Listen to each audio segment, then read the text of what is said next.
Nathaniel dropped the medical report notepad, got up, picked up the brandy bottle, and walked out of the room into the living room. "What took you so long?" Ethan asked, scrutinizing him keenly as if sensing something was off. Nathaniel shook his head and smiled before replying, "Sorry, got caught up with something. Let me get some glasses," he said, and walked into the kitchenette.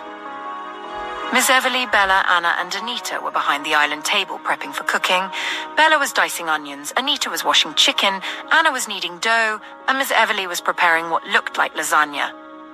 "Go and sit down, Aria. We can handle this," Miss Everly scolded, and Aria responded with a laugh. Nathaniel went to a side cabinet and picked out 2 glasses. Standing behind Aria, he leaned in and whispered, "Can I see you in private for a minute?" Aria turned to face him and peered into his eyes. She immediately noticed his mood had shifted, his gaze now dark and intense. Her brows furrowed in confusion as she wondered what had happened in the span of 3 minutes to change his mood. He gestured for her to follow him before turning and walking away. Tom Hill followed him. Aria excused herself and trailed behind Tom Hill. Nathaniel handed the glasses to Ethan and Alex, and Ethan uncorked the brandy and poured some into his glass cup and then Alex. "I hope you won't mind this old man joining your group," Tom Hill gestured. "What old man?" Ethan quipped, making Tom Hill chuckle. When Nathaniel moved to get an extra glass for Tom Hill, Aria stopped him and hurried back to get one for Tom Hill. "Excuse us for a bit, we'll be in there," Nathaniel said, interlocking his fingers with Aria's. "We're already making food so you guys can just relax," Aria interjected as Nathaniel led her away. "Yes, Mum," Alex replied. Upon entering the bedroom, Aria noticed her medical notepad on the side table. She stopped and gave Nathaniel a searching look. He let go of her hand, walked to the bed to pick up the notepad, and then met her eyes again. You didn't tell me you were monitoring my heart too, baby," he rasped. Aria cautiously approached him, uncertain of his reaction to the discovery. "That was because I didn't want to add to the burden you're already carrying, my love. I wanted to bear that one for you," Aria replied. "Of course," Nathaniel muttered, nodding. He then shut his eyes tightly, clenching his jaw as he fought to contain his emotions. "My love," Aria called softly. Nathaniel opened his eyes, and they were now blurred with tears. Working his jaw, he lowered his gaze to the notepad and started to recite the report analysis as he reverted his gaze to meeting and holding hers. Despite the significant strain from past and ongoing cancer treatments, Nathan's heart is currently functioning within a normal range. However, due to the susceptibility to future heart failure, vigilant monitoring and preventive measures are essential to maintain cardiac health. He paused, taking a deep, calming breath. Baby," Aria breathed, taking another step closer to him. It says my heart is normal, but I'm susceptible to heart failure. Ariana, baby, what does that mean?" Nathaniel rasped with emotion. He knew exactly what it meant. He just really, really needed her to assure him he'd read right. Aria rushed forward to close the distance between them, giving him an earnest gaze. "It means although your heart took several blows from chemo, radiation therapy, and the cancer medication, it's still within a healthy range. We just need to make sure it stays that way," Aria said, gently cupping his jaw. "It's good news considering all that you've been through, but I'm not going to lie to you. Dr. Williams and I are prepared." "You are fine, my love. I swear it, Nathan," Aria said fervently. Nathaniel dropped the pad and abruptly drew her into his arms, holding her tightly as he buried his face in the nook of her neck. "God, how I love you, Ariana Everly Hawthorne," he gushed in a shaky whisper. "To think I believed you were ashamed of me.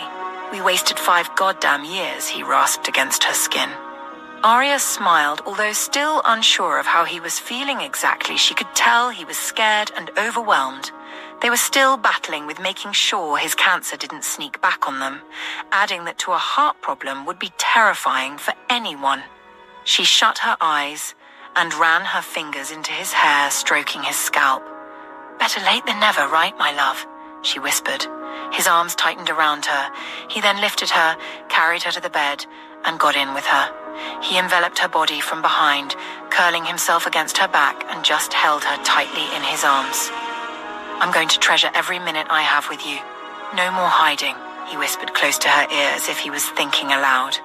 Aria's heart shook in her chest at the raw emotion in his voice.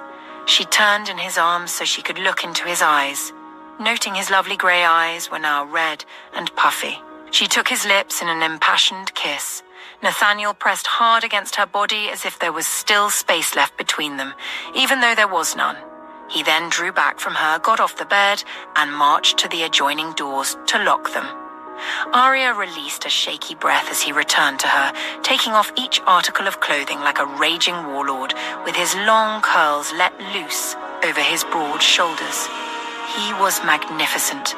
By the time he reached the bed, he had nothing left on. Getting on the bed, he reached forward and took her lips, taking charge and probing her lips apart. He captured her tongue, suckling the tip. He devoured her until he drew a whimper of pleasure from her, kindling a swirling desire within her with his fiery passion, enveloping them both like a hurricane. Much later, they clung to each other, their labored, uneven breaths echoing in the room. Laughter drifted in from outside the door, but their joy was found solely in each other's arms. "Leaving you was the hardest thing I've ever done, Ariana," Nathaniel rasped, wrapping an arm around her neck and burying his face in the back of her head. "My heart shattered at the thought of never loving you again," he whispered. "My heart still hurts at the memory of seeing you walk away from me," Aria confessed in an aching whisper. I had to leave," Nathaniel rasped in reply, nuzzling his nose into her curls and drawing in her scent. "Why?" Aria asked, her voice low and soft. "I had to leave with the little dignity I had left. I didn't want you to see me break down. I didn't want to be reduced to begging for your love," he confessed truthfully, his hold on her tightening. Aria shut her eyes and let out a shaky breath, tears pooling behind her eyelids. "You wouldn't have had to beg because I was yours, Nathan. I was completely yours. I was just scared," Aria replied. "I know, I'm sorry," he responded. "I'm sorry too," Aria said. "Let's promise never to do that again." "Please, Nathan," she implored in a pleading tone as she took his hand to her lips and brushed a kiss in the center of his large palm. "I'm not going anywhere, my love. I am yours. And may the heavens help anyone who tries to take you from me," he responded in a deep, gruff whisper. Aria shifted in his embrace, her back brushing against his front, relishing the feel of their bodies entwined. "I hate remembering it," Aria whispered softly. "It was the darkest time of my life. I don't know how I survived. I just knew I had to stay healthy for our babies," she added. "If I had come to get you, would you have returned to me?" Nathaniel asked in a tender voice, gently rubbing the side of his face against hers. "All I wanted was to be with you, to be the woman you cherish and desire most, the only one you want." "I would have gone to the ends of the earth to be with you, Nathaniel Hawthorne," Aria replied. Nathaniel tilted her head back to kiss her.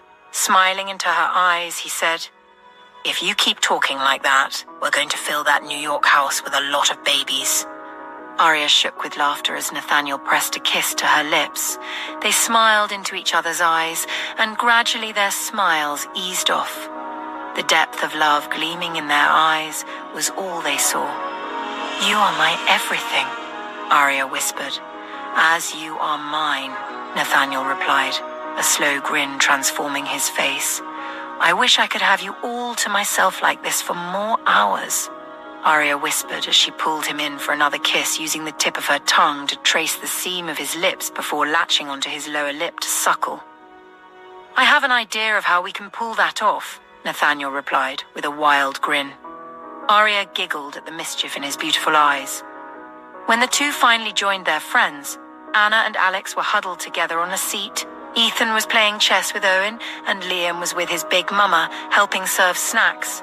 Tom Hill and Bella were talking in hushed voices in a corner. Anita was nowhere in sight. "Ah, finally, the royals have decided to grace us with their presence," Ethan remarked. Nathaniel and Aria chuckled. "She needed the rest," Bella chipped in, earning a grateful smile from Aria. "Yeah, rest," Ethan remarked. Owen frowned at him. He went very still for a bit before saying, "You are unnervingly like your dad." "It's wild," his voice filled with marvel. "So my dad beats you at chess too?" Owen said, making Ethan gasp in mock exasperation. "Oh, you are on," he retorted. Nathaniel went to join them, running his fingers through Owen's hair as he lowered to his knees beside him. Scanning the board game, he made a sound with his mouth. Man, you are whipped, Nathaniel quipped. Ethan glared at him. Go away, Nate, he snapped. Nathaniel burst out laughing. When Owen giggled, Ethan leveled a narrow gaze at him and made the "my eyes are on you" gesture, which only made Owen laugh harder. Anna created a space for Aria to sit beside her and Alex on the couch, and the two launched into gossip. Meanwhile, earlier on, Andrew had come for Anita after he'd made sure every man that had gone in combat had cleaned up, got disinfected, and eaten. He left Aiden, Jake, Jordan, Charles, and others recounting the event and taking jabs at each other, and took Anita to his room, which he was now sharing with Jake, Aiden, and Charles. He wanted to take advantage of the vacancy to have a few minutes alone with his future bride. She'd packed extra food for him and the others, and he'd first relieved her of that before cornering her against the closed door to seize her lips, a sense of urgency enveloping him. They didn't even make it to the bed. I miss you today, Anita whispered against his lips. I'm here now, baby, he responded, his deep baritone resounding in the room. About 5 hours later, a beep from Andrew's wristwatch alerted him. He let out a deep sigh of relief as he raised his hand to peer at the smartwatch. Their ride out from the damn island had arrived. He pressed a kiss to Anita's forearm, then trailed kisses to the nook of her neck. He watched as a smile stretched across her lips and she opened her eyes to peer lovingly at him. The yacht is here, ready to make a quick dash for it, he quipped. Anita chuckled. Why a quick dash, though? She inquired with a hint of seriousness. Because we have no idea what's awaiting us in the lobby, he replied with a grin. Why do I get the feeling that danger excites you? She asked, locking an eyebrow at him. I can assure you what's exciting me right this minute ain't danger, he quipped as he glanced at her chest. Anita imitated the act and saw the cover had slipped lower, revealing her chest. Andrew lowered his face and took her in his mouth, reveling in the pleasure of how she trembled at his loving. A few minutes later, he was dressed, leaving Anita to get ready. He headed back to the suite living room. Upon seeing that the guys were still chatting away, he announced, It's time. They all geared into action. Jordan and Charles went around the rooms on each floor, telling everyone to pack up their things and meet up on the first floor. Andrew called Tom Hill to inform him the yacht had arrived and that he, Jake, Aiden, and Charles were on their way to assist with the packing. Tom Hill informed Nathaniel, and for the next 15 minutes, they all got ready to leave. Andrew picked up Owen, Jake carried Liam, and Aiden stood behind Nathaniel and Aria as they left the suite, heading to the first floor. Upon reaching the first floor, Jake beckoned the concierge, and together they went to deactivate the lockdown. Strap on your masks now, Nathaniel announced. Everyone obeyed. The 10 Hawthorne guards went ahead to unbar the lobby entrance doors, with Andrew backing Owen and Jake backing Liam. Ready? Andrew called out and received a collective nod. They all drew out their guns and peered outside. The entire place was littered with unconscious men and hazy with the fill of the NT-12 antidote. Aiden, Charles, and Jordan went ahead to check for pulses, confirming that the men were alive but just unconscious. Then they moved the ones blocking the path to the exit gate for everyone to pass through. And then they all milled outside. Nathaniel breathed a sigh of relief when the last person got outside. Andrew closed the gate and hurried ahead of the lot, using his watch as a location finder. They headed to the shore on foot, leaving the resort staff behind. It took about 20 minutes, but soon enough they got to the beach. Andrew immediately took out a flare gun and shot it in the air, lighting the dark sky with fiery sparkles. Nathaniel stood beside Aria with Ethan, Alex, Anna, Tom Hill, Bella, Anita, and Miss Everly, flanking the two as they waited for the yacht to get closer. From where they stood with the guards on guard, they could see 2 massive yachts in the distance, and the crew of one lowering boats into the water to come and get them. And soon enough, the shore was lined with 5 boats. Boss, the men issued a collective greeting to Nathaniel. I have never been happier to see you guys, Nathaniel remarked. The men chuckled as they shook hands with Andrew, Jake, and the rest of the Hawthorne's guards. Shall we? Aiden said to Aria, gesturing to the boat. She threw Nathaniel a sidelong glance. In response, he picked her up and strode into the water, making her face heat up with embarrassment. Nathaniel pressed a kiss to her lips as he helped her into the boat. Jake carried Liam onto the boat, and Andrew did the same for Owen. When Aria saw that Nathaniel wasn't getting in the boat with them, she gave him an anxious stare. Nathaniel, catching on, said, "I'll be with you shortly." And to their sons, he added, "Oh, and Liam, take care of your mum, will you?" The two eagerly nodded. "Yes, Daddy," they chorused. When all their people were safely on the yacht, except for Ethan, Alex, Tom Hill, and 5 of the Hawthorne's guards who stayed behind, Nathaniel asked the last 2 boats to wait for them. They then turned back and retraced their steps back to the resort. They were 9 in number. Andrew passed a gun to Nathaniel. He accepted it and tucked it behind the band of his trousers. The sudden rumble in the sky made Nathaniel look up, silently noting the starless sky and the white flashes in its depths. It was as if a force were declaring its power, making it known it could not be concealed. Lowering his gaze, his medical report appeared in his mind. He relived how his heart had sunk at the discovery. A heart problem on top of cancer? It was as if there was a power, like the flashes of lightning hidden by dark clouds, determined to end him one way or another. But then he remembered it did end him. He did die, and his dear Ariana had brought him back. Although the knowledge that he could drop dead without warning scared him shitless, he knew he had someone who would not let him go without a fight. Having that kind of love in his life, experiencing a love so strong, eased his fears. The resolution to be the best partner she could imagine and the best father to their children settled upon him. So, when that uncontrollable force did come to take him, his wife, his dear, beautiful Ariana, would have experienced the very best life with him. "The cancer drug, chemo, and radiation therapy affected my heart," Nathaniel suddenly announced, making everyone freeze in their tracks. Nathaniel's eyes darted from one to another, settling on Tom Hill. "But I know you already know that, Tom," he rasped. Tom Hill let out a sigh. "She told you," he said. "What do you mean by affected your heart, boss?" Jake asked in evident agitation. "Boss?" Aiden said in support of Jake's question. Andrew lowered his gaze, his jaw clenched. "How bad is it?" Ethan asked in a shaky voice.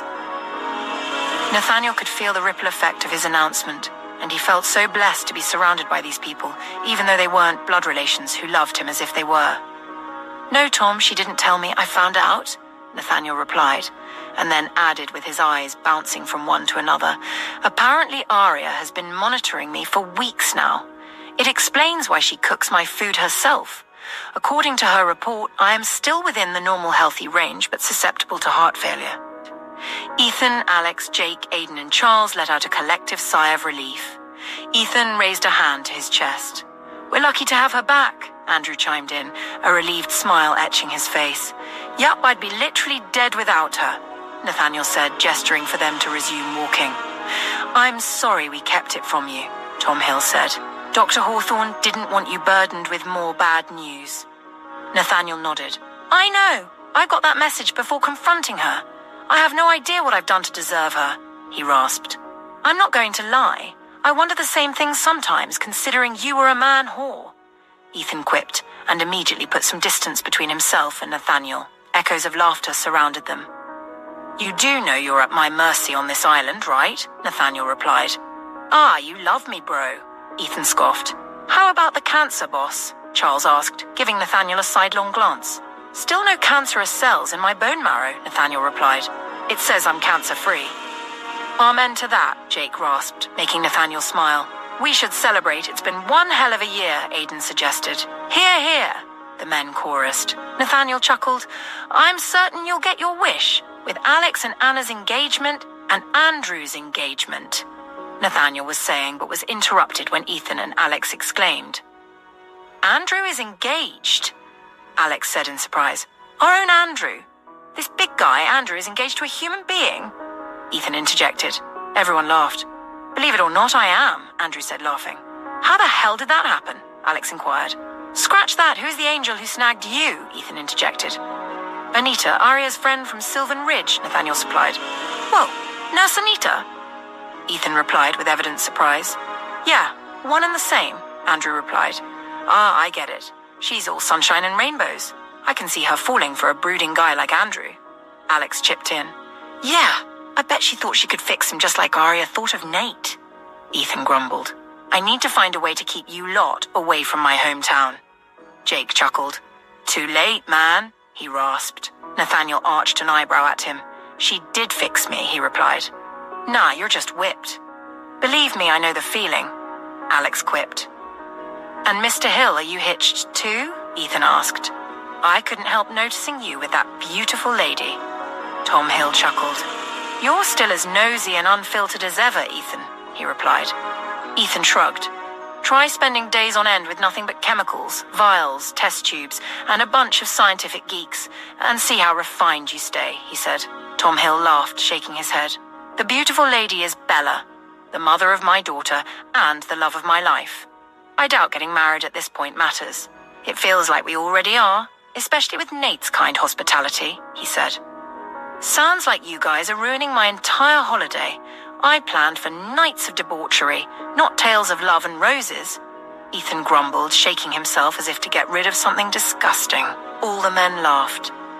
Don't worry, I'm sure Aria is planning something to celebrate Anita and Andrew's engagement, and now with Anna and Alex, she'll make it happen soon. I'm thinking of taking us somewhere we can actually relax and probably give her the perfect setting, Nathaniel said.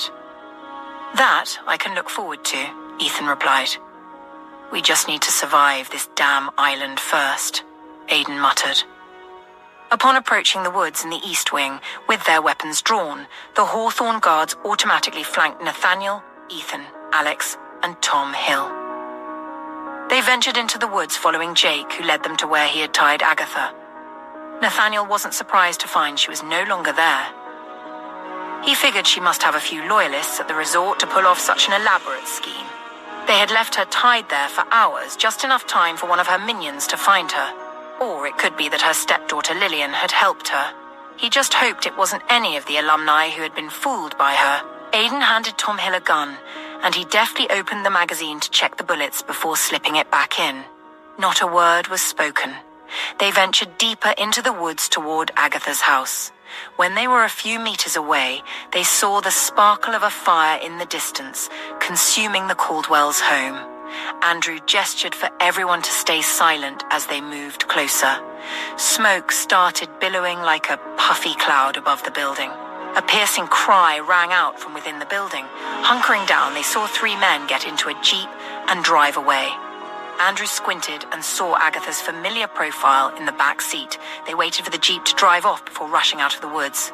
Agatha, please! Someone help us! Help us, please! Female voices called from the house, followed by a coughing fit. Aiden shared a look with Andrew. All the voices sounded familiar, but one in particular was the most distinctive. Alex and Ethan scanned the area for a garden hose and spotted 2, each near separate sheds attached to hose reels. Ethan dashed towards one while Alex struggled to pull the other hose out and aim it towards the burning structure. Andrew, Jake, and Aiden found a way inside, noting how the fire was slowly licking up the beams of the barn-like roof. Help!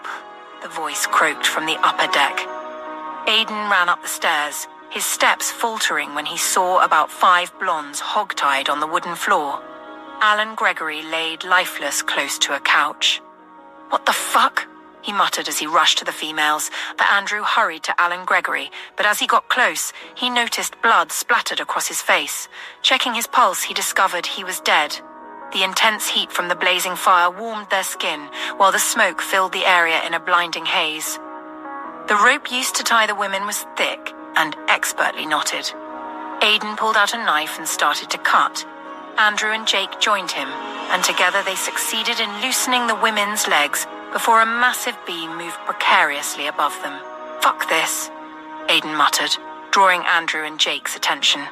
They knew whenever Aiden muttered those words, he was about to do something crazy. Help me, he said to them. A deep, worried frown furrowed their eyebrows. Without pausing, Aiden quickly looked around for blankets, picking up a bunch from a side room. He doused them with water and used them to drape the women. Andrew and Jake helped him lift the women, still with their wrists tied, and ushered them to the staircase. They watched as the middle of the staircase gave way, consumed by the fire. Andrew's heart almost stopped as Aiden shoved the women through the flames, making them roll to the ground floor.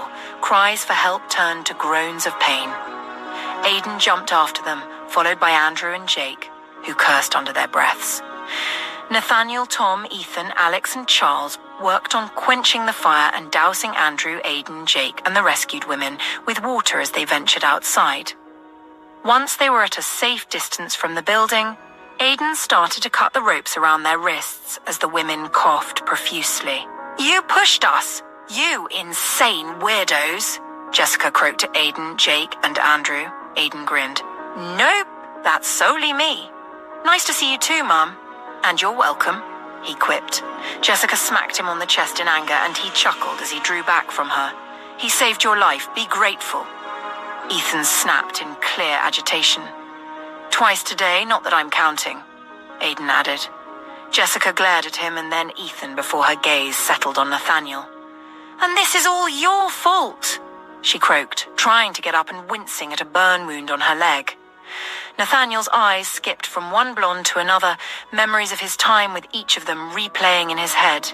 He took a worried glance at Andrew, who quickly said, "We need to find and stop her." Jessica scoffed. "Good luck with that. She made Alan Gregory go down on her before putting a bullet through his skull. She's gone loco and plans to burn the whole goddamn place. Apparently everyone had wronged her. I'm getting the hell out of here," she said. "And how do you plan to pull that off?" Jake asked, his voice calm and deep. Jessica glared at him. "I'll walk and swim if I have to. I'm not letting her find me again. I refuse to stay in this damn place for another minute," she yelled in anger. Nathaniel let out a sigh. "I recommend heading east of the beach and waiting for either the rest of our colleagues or us to return to you. We have a plan to evacuate everyone, but we're not doing it individually," he explained. Jessica paused, seemingly considering his offer before beginning to walk away. 3 of the ladies followed her, while Melinda and Nina stayed back, giving Nathaniel a meaningful look. "Can Aria help treat our wounds?" Nina inquired. Nathaniel shook his head. "I'm sorry, Nina, but no. Another doctor will attend to you," he replied in a firm tone that brooked no argument. "Just so you know, she's also going after her," Melinda added with a tinge of anger, before turning away to join Nina heading east. Andrew signaled for the group to move, and they all broke into a jog. About a mile away, they spotted 2 carts and hurried towards them. Andrew drove one, and Aidan drove the second one. The group automatically split into 2, with one riding with Andrew and the other with Aidan. Soon enough, they could see buildings on fire in the horizon, lighting up the ground like bonfires. Upon reaching the buildings where the other attendees were housed, they observed that the alumni had initiated a rescue mission, with many of them gathered outside at a safe distance. Among them, one person was carrying Lillian. Upon spotting Nathaniel, they called out for backup. He quickly went to greet the school president and officials who were among the rescue team. Nathaniel promptly informed them about the awaiting ship to evacuate everyone and provided the meeting point. The older man thanked him and quickly summoned the school officials to inform them. They all expressed gratitude to Nathaniel and swiftly started organizing the attendees. Nathaniel instructed Charles and Andrew to join the rescuing team. Ethan and Alex rushed to assist their colleagues too, but Nathaniel called back Aidan and Jake. He specifically allowed Andrew to join the rescue team as a recognized representative of the Hawthornes. Without a word, Nathaniel, Jake, Aidan, and Tom Hill returned to the cart heading after Agatha. Nathaniel's heart almost stopped when their trail led to the beach and they saw the jeep they had seen earlier leaving Agatha's house, heading for the boats they had left on shore minutes before. Gunshots erupted, and the men they had stationed by the boats engaged in a heated battle. Jake saw one of the men being hit, while the other pulled him down beside one of the boats, using it as cover. He pressed the cart's speed pedal, but it could only go so fast on the sandy shore. Nathaniel's eyes darted from the boat to the yacht carrying Aria and the others. He pulled out his gun and leapt out of the cart, sprinting towards the jeep. The others imitated the act. They watched as the 3 men, accompanying a female with bandages wrapped around her head, boarded one of the boats, hauling 2 kegs of something Nathaniel suspected was either gasoline or hazardous chemicals. One of the men started the engine to head offshore. Aidan, Jake, and Nathaniel left Tom Hill behind as they raced together into the water, guns raised without seeking cover. They understood the urgency of preventing the boat from leaving the shoreline. "Boss?" Aiden called, but Nathaniel understood the question as if he had yelled it. "Take the fucking shot," he growled, sounding almost guttural. The three pulled the trigger, firing at the same time. Nathaniel's heart pounded in his ears as bullets flew across the plain towards the boats. One hit the man, starting the engine straight in the head. The second man turned in their direction, raising his gun and firing almost simultaneously. One of the bullets hit him straight in the chest. The third bullet came from Nathaniel, who aimed for the kegs. As soon as one of his shots struck a keg, Agatha's scream resounded across the shrouded ground. Nathaniel fired again and again until a loud boom rent the air. Jake and Aiden grabbed Nathaniel, and the three lunged back from the spread of the explosion. Moments later, Jake rose from the sandy shore, his broad chest heaving as he peered at the boat, wanting to be certain no one got away. Nathaniel took deep, steady breaths. "Please tell me we got the bitch," he said, trying to catch his breath. Aiden got up and jogged towards the boat, stopping at a safe distance. He counted 3 bodies. 2 were on the water's edge, being lapped at by the waves, and 1 hung against the side of the burning boat. The smell of chemicals permeated the air. One of the bodies on the shore was Agatha's. Taking labored breaths, Aiden raised a thumbs up. Jake let out a relieved burst of laughter. "We got her, boss," he said, then turned to Nathaniel and saw the crimson shade of blood slowly spreading into the lapping water. His heart skipped a beat. "Good, but I think we're going to need a doctor," Nathaniel rasped. Panic surged through Jake as he dropped to his knees in the water, tearing off Nathaniel's clothing to see where he was hit. Aiden, watching from afar, started running back just as Jake discovered Nathaniel had been hit on the side. Tom Hill joined them, panting heavily, but froze when he saw the blood. "Aiden!" Jake yelled, snapping him out of his shocked daze. The 2 lunged into action, helping Nathaniel up and carrying him toward the second boat. One of the 2 men previously stationed on the boat was lifting his wounded colleague onto the boat. Upon seeing Jake and Aiden approaching with Nathaniel, he quickly got in and started the engine. Tom Hill rushed after them, quickly getting inside the boat as Jake and Aiden climbed in with Nathaniel. "Hey, wait, don't leave us here!" A female voice rang out. Jake looked in the direction and saw the blondes they had rescued earlier running to their boat. "You have to wait," Tom Hill called out. "Bullshit! You guys are leaving without us!" Jessica yelled, and the 5 kept advancing. Jake and Aiden, as if on cue, raised their guns at the women, making them come to an abrupt halt. "Fucking stand back," Aiden growled. None of them said a word. The boat moved, and soon enough they were offshore. Jake took off his clothes, pulling off his innerwear to tie it around Nathaniel's waist and pressing his hand tightly to the wound, making Nathaniel groan. "Guys, I'm fine," Nathaniel reassured. "No, you're not, boss. You were shot in the stomach," Aiden retorted. Nathaniel sighed. "Aria is going to kill me," he quipped. When none of the men showed any amusement, he added, "Too soon?" Jake glared at him. Tom Hill snapped, "Shut up, Nate!" Nathaniel arched an eyebrow at him, feigning annoyance. "How rude," he muttered. About 5 minutes later, Nathaniel was being lifted onto the yacht. Minutes before, Aria and the others were lounging on the deck when the sound of the explosion alerted them. They all rushed to the rails, watching in agitation as the horrific scene unfolded.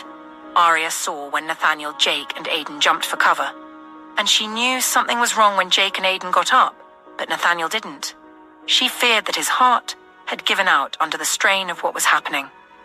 Dr. Williams and she were prepared for that possibility, but they hadn't accounted for it happening on a remote island. Her heart raced with profound fear, unable to take her eyes off him as they brought him in. "Dr. Hawthorne?" Anita, yelling for her, snapped her out of her thoughts. She rushed toward the voice, and Anita immediately handed her latex gloves. Aria felt like crying. Taking quick, shallow breaths, she followed her friend, and together they prepared a place to treat the wounded. Jake and Aiden brought in Nathaniel. Aria met his gaze, and he said, "I'm sorry, babe," his voice low and strained. "We are sorry, Dr. Hawthorne," Jake added. "Let's take a look, okay?" she managed to say. Jake quickly removed the soaked vest wrapped around Nathaniel's waist. Nathaniel watched as Aria fought back tears, trying to regulate her breathing. Something sharp pricked his arm and he flinched, turning to see Anita administering an injection. "That will help with the pain," she said in an apologetic tone. Just as Arya started to probe his side, he clenched his teeth to contain the pain and reverted his gaze back to her. Something sharp pierced his raw wound and he grunted in agony. Tears streamed down Arya's face as she continued working to remove the bullet. She didn't meet his gaze, but Nathaniel could see she was scared for him, and having to operate on him at the same time wasn't easy. He then heard her exhale in relief, followed by the clang of metal against a steel pan. The pain-relieving injection was starting to take effect, and Nathaniel's pain was subsiding. However, when she disinfected his wound, he felt a sharp sting as the antiseptic solution filled the room. Passing her a surgical needle, Anita and Arya skillfully stitched him up. Arya meticulously cleaned the bloodstains from his stomach and side, almost scrubbing his skin raw in her evident agitation before wrapping him in bandages. "Please administer ceftriaxone," she murmured, prompting Anita to swiftly comply. As Arya began to step back, Nathaniel reached out, grabbing her wrist and pulling her close to him. "I apologize. We had to stop her," he croaked. Arya nodded, then more tears welled in her eyes before she broke down. Nathaniel winced as he sat up, pulling her into his arms as Anita administered another injection. "I'm all right, darling. It'll be okay," he whispered softly before leaning in to kiss her. Arya ran her fingers through his hair, searching his gaze with a worried gleam in her eyes. How is your heartbeat? Do you feel any other unusual sensations?" she asked, her agitation evident. Nathaniel shook his head. "I'm fine," he assured her, taking her hand and placing it against his chest. "We have one more patient, Arya," Anna announced from the doorway, capturing everyone's attention. Arya looked in her direction, noting the fear in her eyes. "Are you all right, Nate?" Anna asked tentatively. "Yes, I am. Thank you, Anna," he replied. She nodded, turned away, and tears welled up in her eyes. Nathaniel sighed. He then glanced at Jake, Aidan, and Tom Hill, who stood there like guardians. "I'm all right, I promise," he reassured them. As if on cue, the three looked to Arya for confirmation. She nodded, tears still flowing. "Andrew is going to be furious," Aidan muttered. Nathaniel attempted to chuckle, but the pain in his side made him grunt instead. Arya pressed her lips to his before leaving with Anita to attend to the other patient. Left alone, Jake spoke up. "I apologize for not doing a better job at protecting you, boss. It won't happen again." Nathaniel shook his head, grunting as he replied, "I take full responsibility for this one, Jake. My pregnant wife, my children, her aunt, Bella, Anna, all the staff depending on me, were in danger. I would rather die than stand back and do nothing. If that woman had reached this yacht, I would be dead anyway," he rasped. Jake, Aidan, and Tom Hill nodded in shared understanding. "Me too," Jake murmured. Meanwhile, Andrew, Charles, Ethan, and Alex led the survivors to the beach, and Andrew made a call to the ship's captain, preparing to evacuate the people from the island and alerting him that they were on their way. Upon reaching the shoreline, about 10 boats were already waiting for them. "Are we taking the cruise ship back to the United States?" one of the attendees asked. "No, it's going to take you all to the closest port to Honolulu International Airport. There, everyone can leave for their destinations," Andrew explained. Disappointed murmurs rang out from the crowd. "The ship seemed big enough to take us all home, though," one person remarked. "We could have a party and hold the fundraising on board," another suggested. "I can't believe you guys are still dreaming of partying after what we just went through," another grumbled. "Nobody asked for your opinion, Anderson," another voice yelled. "Well, forgive us for trying to have a life," the person who made the suggestion snapped back. "Are we allowed to choose, mister?" another directed at Andrew. "I heard Nathaniel had made arrangements to have the president and the school officials flown back to the States, and some of us could tag along. I, for one, would like to go home. Thank you very much." A loud argument erupted among the crowd, dividing those ready to head home from those still hoping to salvage their ruined weekend getaway. As a result, no one was boarding the boats, and tensions were escalating to the brink of physical confrontation. "Alan Gregory is dead. Can we at least not forget that?" one person yelled. "Nobody gives a damn. He was a scumbag anyway," another retorted. Andrew looked to Ethan for assistance. He sighed. "Hey, quiet down," Charles bellowed, bringing silence to the crowd. Ethan stepped forward to address the gathering. There's no need to fight over this. Nathaniel's jet can't accommodate all of you, and it's impractical to shuttle back and forth when commercial planes are available. Besides, we have 2 days to reach the Honolulu port, so there's ample time for everyone to make their arrangements, he explained. There's food and supplies on board, so having a party and the fundraising should be easy, Alex added. Thanks, guys. A few cheered as they started to board the boats. The school president and the officials stepped forward to extend a handshake to Andrew, Charles, Ethan, and Alex. Wait for us! A voice rang out, and they all turned to see 5 blondes racing to join them. Get the hell out of my way! Jessica yelled as she pushed Miranda aside to race ahead of the others and climb into the boat. Everyone watched in shock. What? She snapped. We all thought you died, a female voice responded. Well, you can see we are not. And you better hurry in and let's get out. Who knows what's going to happen now that Nate's been shot? She retorted. What? Andrew, Ethan, Alex, and Charles exclaimed. He was shot. Those weirdos, Aiden and Jake, took him to the yacht. Nicely done, by the way, lumping all of us into one ship while you and your group get to have a yacht to yourselves, Jessica ranted. Andrew and Charles lunged forward to seize one of the boats, and Ethan and Alex joined them. Can you at least take some of us with you? Miranda whined. The men ignored her and sped away offshore. Weren't Jake and Aiden with him?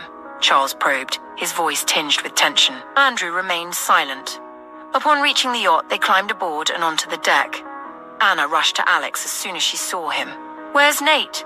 We heard he got shot, Alex inquired. Just as Andrew hurried inside, his eyes darting frantically until he reached a glass door. Through it, he could see Nathaniel lying on the bunk bed with Jake, Aiden, and Tom standing beside him. His eyes shifted from Nathaniel's bandaged torso to Jake and Aiden, noting they weren't wounded. He pulled the glass door open, drawing everyone's attention.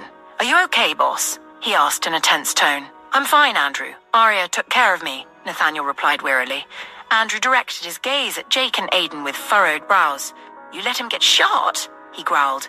Andrew, we can explain. Aiden quickly interjected. Explain now, Andrew snapped. Tom Hill lowered his gaze, trying not to laugh, especially when Nathaniel tried to defend Jake and Aiden and was glared at by Andrew. In all the 15 years Andrew had spent protecting the young Hawthorne heir, he'd faced serious danger more than a dozen times. Yet, in all that time, he'd never come out scathed in any way, not even a bruise. He'd trained Nathaniel to fight, to handle firearms, and taught him survival skills in combat situations, even to the point of death. And for one goddamn hour, he'd left him with these 2 idiots. And now he was shot. I understand your explanation. People's lives were in danger, and the 3 of you acted without thinking about getting hurt. I get it, but we don't do that. We don't act without thinking. This is why you can't let your emotions get the best of you. I am confident that the 3 of you could have stopped Mrs. Caldwell and her minions without Nathaniel getting shot. Andrew growled, gesturing at Nathaniel as he glowered at Jake and Aiden. It won't happen again, Jake replied in a firm tone, holding Andrew's unwavering gaze. Jake was particularly displeased with the scolding. They were grown men, for God's sake, but he was certain that Andrew was doing exactly what he was telling them not to do right now, letting his emotions get the best of him. Nathaniel Hawthorne was more than a job to them all, and so was his family. Andrew may have been the first security on the Hawthornes' payroll, but they were all invested now, regardless of how long they'd been with the Hawthornes or who had stayed the longest. Andrew held his gaze for about a minute before turning and walking out. He's like a drill sergeant, my God, Nathaniel grumbled. Jake threw him a furrowed brow. Too soon, Nathaniel quipped. Aiden burst out laughing. Jake shook his head at him, but couldn't help smiling either. Tom Hill stood aside watching the 3 with a fond grin, thinking his dear friend did a great job picking guardians for his son. Needing a minute to get his emotions under control, Andrew walked to the upper deck and stood there for a few minutes, breathing in and out, his broad chest heaving. He figured he may have been a little unfair with Jake and Aiden. They were some of the best men he had recruited. But the very thought of losing Nathaniel after all he'd gone through over the past years, starting from when he lost his parents, wasn't something he was ready to entertain. Nathaniel had finally gotten to a point in his life where he had everything his heart desired.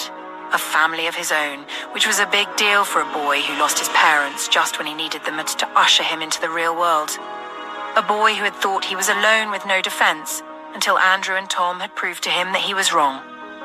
Nathaniel was like a nephew he never had the chance to have, and it was quite a blessing that he had turned out to be such a kind soul.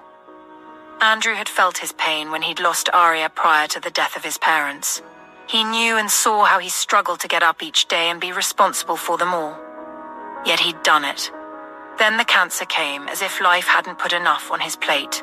Thinking about all that with the sudden announcement of his possible heart problem, Andrew couldn't just fathom him dying now. Hell, not now. Never before him at least, he mused to himself.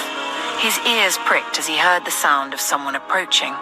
The person came to stand beside him, and he already knew it was Tom Hill. His cologne, a blend of cedarwood and citrus, was always a total giveaway. Tom stood silently for a moment before speaking. "Forgive us all, old friend. There was no holding Nate back in that situation.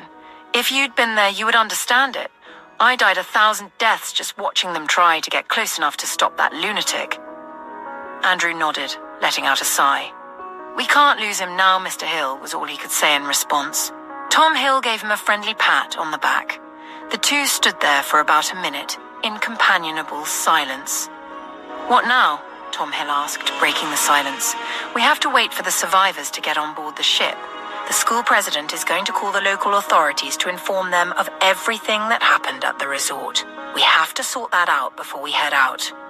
Boss told me to head to the country home in Manitoba." "A surprise stop for everyone," Andrew replied. Tom Hill smiled. "That's a great spot to end this nightmare," he said, and then added, "I suppose then that the Harvard alumni can still have their fundraising event." Andrew shrugged noncommittally. "There's nothing else for them to do but wait and relax. Nobody leaves until we are cleared," Andrew replied. "It's not a bad view to get stuck with as long as we don't face the resort shore," Tom Hill jested. Andrew chuckled, casting a quick glance toward the resort, where the golden shimmer of fire was still visible in the distance, along with the burnt boat on the shoreline and 3 dead bodies. "What happened to the Caldwell girl?" Tom Hill inquired. "She is with the Harvard school president. She will be released to the Coast Guards before we sail," Andrew replied. "She must have quite a tale to tell," Tom Hill mused. "You have no idea," Andrew replied. "Let me find out what's going on there before I brief you and the boss." Meanwhile, Ethan and Alex had joined Nathaniel, Jake, and Aiden. Ethan was retelling their ordeal after Nathaniel, Jake, Aiden, and Tom Hill left, and how the alumni were at each other's throats on the beach shore. "Did you guys get to talk to Lillian, the Caldwell girl?" Nathaniel inquired in a tired tone. "Andrew did, along with the school president and officials," Alex replied. Nathaniel nodded in response. "What do you think is going to happen to her?" Ethan asked. "I know Hawaii, despite being an island, is still a state in the United States, but I have no idea how they would handle such a peculiar case here, especially with a girl with a medical condition," he added. Nathaniel shrugged. "Hawaii, like other states, has child welfare services to ensure the safety and well-being of children.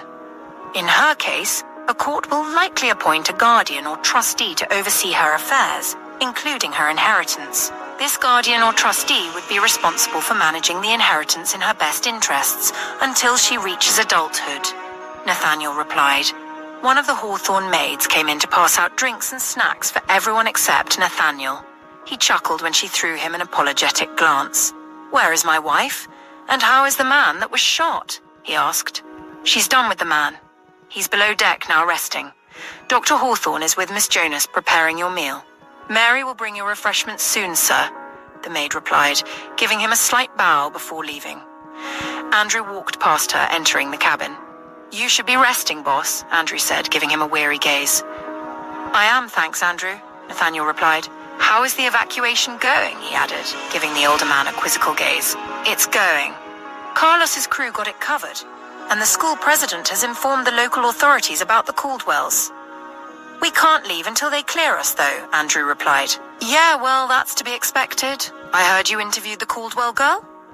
Andrew nodded and found a seat. Tom Hill came in too, and they all lounged about in the expansive cabin.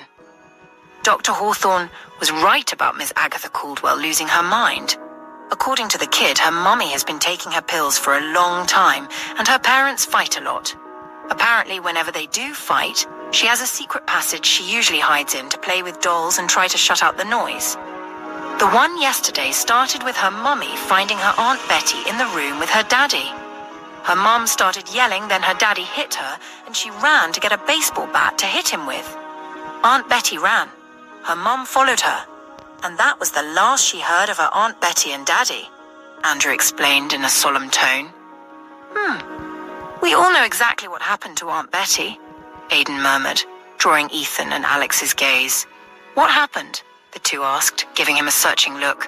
Aidan told them about the grave. Wow, Ethan muttered in utter horror. I would never have believed she was capable of something like that. Alex replied.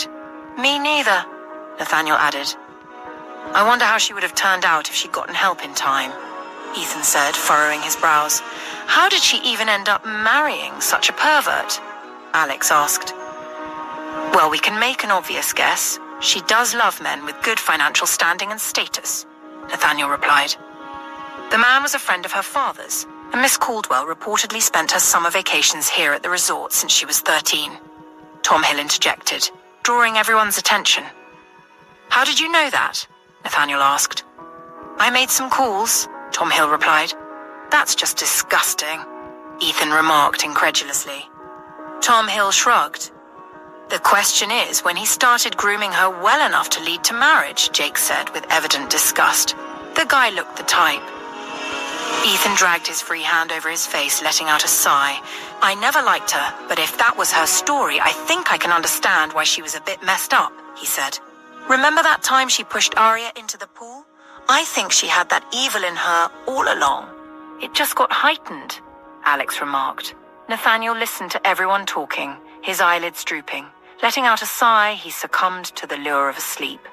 Aidan was the first to notice Nathaniel had fallen asleep.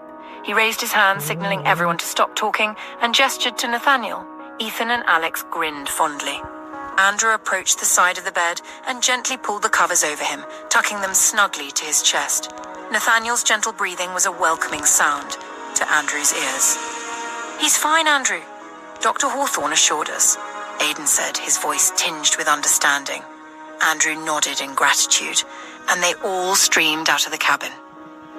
Jake stayed behind to turn off the lights, leaving only the bedside lamp before exiting the cabin too. As they reached the upper deck, they could see everyone lounging about, eating and drinking. In the distance from their vantage point away from the larger ship, they could hear the noises and sounds of loud music. Ethan and Alex left the men to go look for Anna and Aria. Charles came to stand beside Andrew, offering him a pair of binoculars. How is he? Charles inquired, his voice laced with tension. He's going to be fine. Dr. Hawthorne has already worked her magic, Andrew replied. Charles let out a sigh of relief as Andrew raised the binoculars to his eyes to survey the other ship. He could see a few already dancing and drinking. He shook his head in disapproval before directing the binoculars offshore, where he saw several uniformed guards lining up along the beachfront. Boats of coast guards began to appear on the horizon surrounding the ship. A frown furrowed his eyebrows. Andrew, are you seeing this? Aidan said beside him. Andrew lowered the binoculars, thinking he was referring to the coast guards surrounding the other ship.